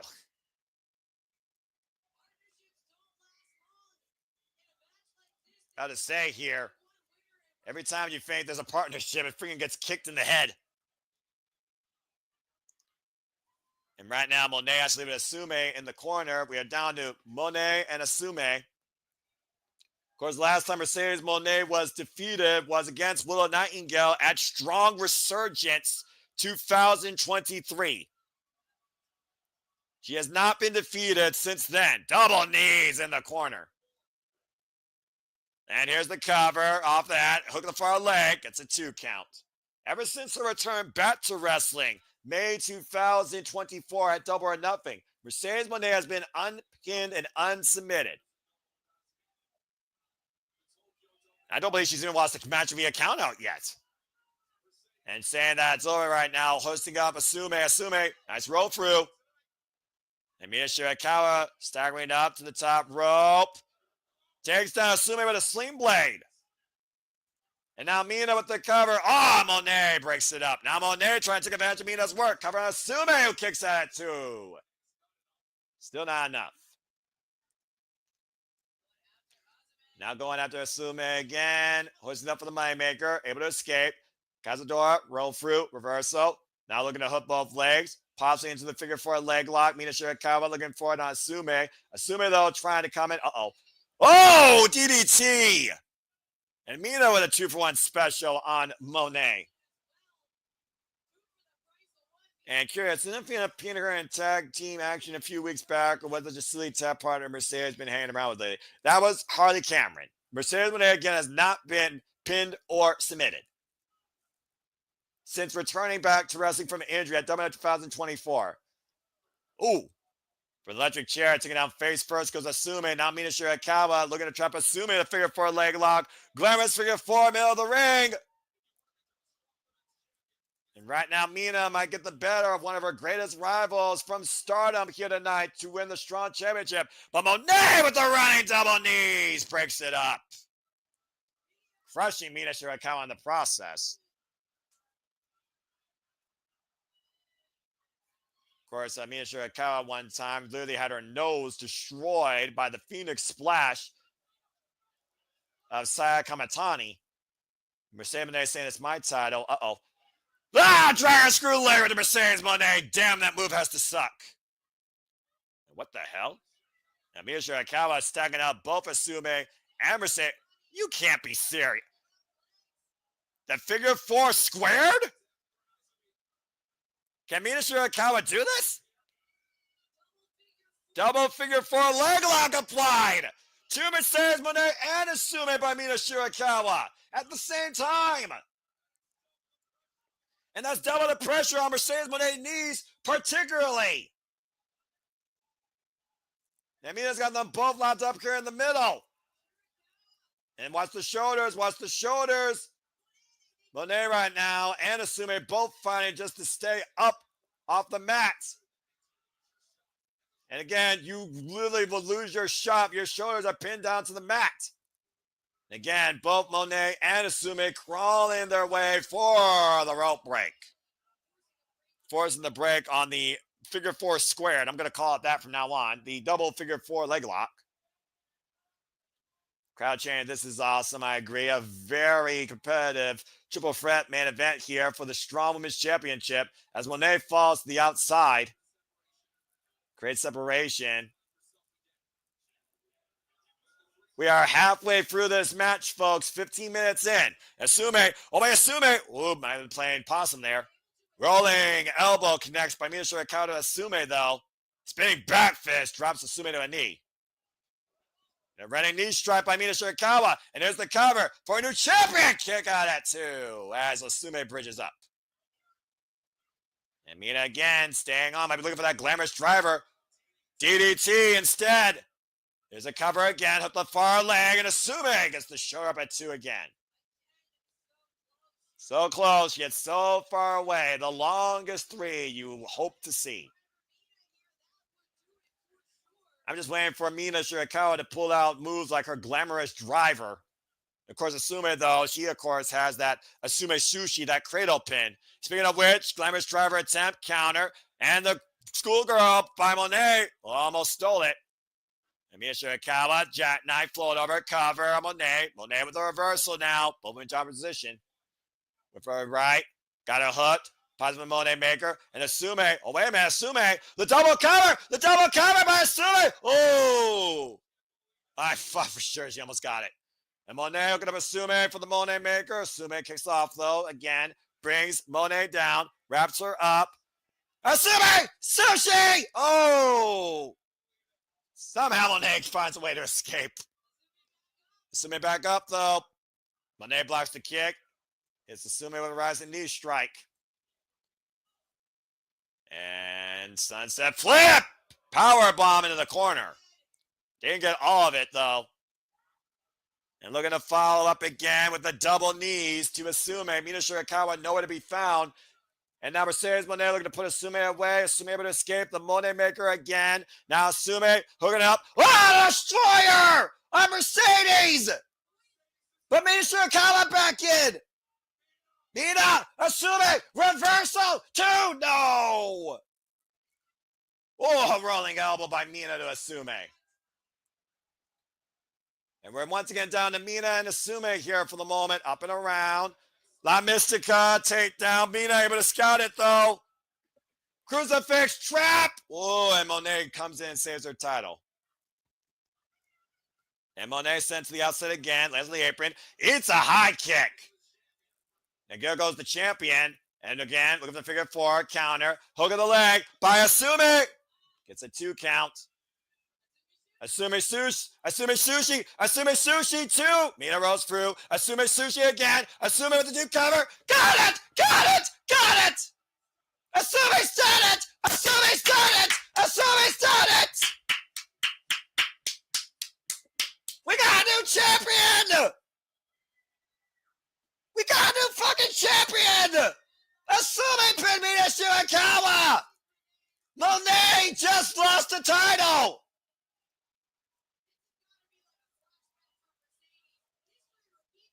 History repeats itself once again! Mone loses at Resurgence! Asume is the new NJPW Strong Women's Champion! Congratulations! Fuck yeah! What an incredible moment! Mercedes Mone can't believe it! Again, not involved in the decision. Still may be unpinned and unsubmitted, but Mercedes Mone just lost the NJPW Strong Women's Championship. That has to sting even more. But it has to make everybody else happy and galore. Asume is finally a singles champion again. And Mina Shirakawa apoplectic as well. The Asume Sushi. Oh, the shove. Okay, well, Mina and Mone might be fine in the back here. Run, bitch, run. There goes Mone. There goes Mina. And I'm sure we'll see more of that. Headed double or nothing. But in the meantime, the strongest prevailed tonight. Not only the strongest, but the quickest. Asume is the new and strong women's champion. And it looks like we're going to hear from the new champ. Congratulations. Let's see what you got to say. I'm a new champion. Hi, you are. Yes, and I'm happy. I'm so damn happy.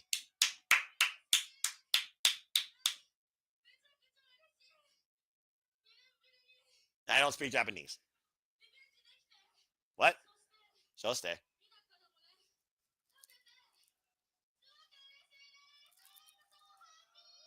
She's so happy. How can you not be happy for her? A woman that's 22 years of age recently celebrated 10 years of wrestling last year in October.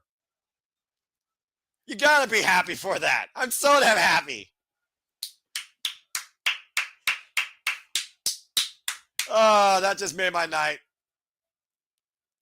See what she says to say if she says anything else.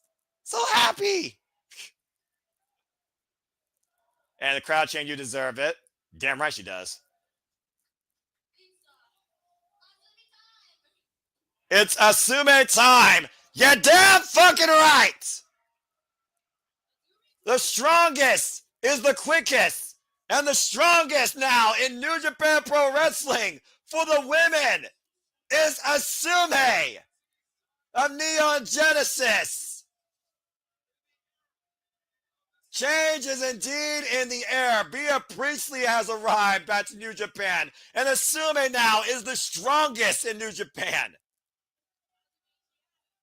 She had a hell of a way to get there, though. Good Lord. That reversal counter on the Asume Sushi, I thought Mina was going to find escape. She maintained a hold, kept the cover. Mone nowhere to be found, and Asume pinned Mina to win the title. In her second ever chance for this championship, over a year plus, Asume wins the gold. And with that being said, the emergence of a new champion is how we conclude things for tonight at Resurgence. Again, folks, stay tuned a few hours from now if you're a fan of New Japan. I encourage you, become a subscriber today. Go check out the Best Super Juniors. But again, we'll be back here with Saturday Shenanigans and WWE Backlash here on Saturday here at the Suburban Studios. But for the time being, I'm Noah Foster. This has been NJPW Resurgence. We have a brand new NJPW Strong Women's Champion. I hope that you all continue to follow along with us with New Japan in America, in Japan, and all the biggest wrestling shows. Thank you all, everybody, for tuning in to our coverage tonight. It was an absolute blast being with you guys solo for once, and I think we had a great time. Did you all have a great time? Again, let's just look at your comments here real quick. Sandy, who's not happy? Asume's the freaking champion. Let's fucking go. Assuming who's strongest champion, saying they've been dethroned. Celebration time. Come on. Yeah, celebration. Asume. There you go. Way to go, Stardom. Big win for Stardom, indeed. And honestly, I can see that. I mean, as long as Jimmy Hater wins, I'm a hater. If not her, Athena, there's a receipt coming. Again, so happy. How can you not be happy for Asume? And again, Sandy, wild night indeed. Again, I hope you all enjoyed. Thank you for tuning in. But on behalf of everybody here at the Survivor Studios, I'm the Superman Noah Foster.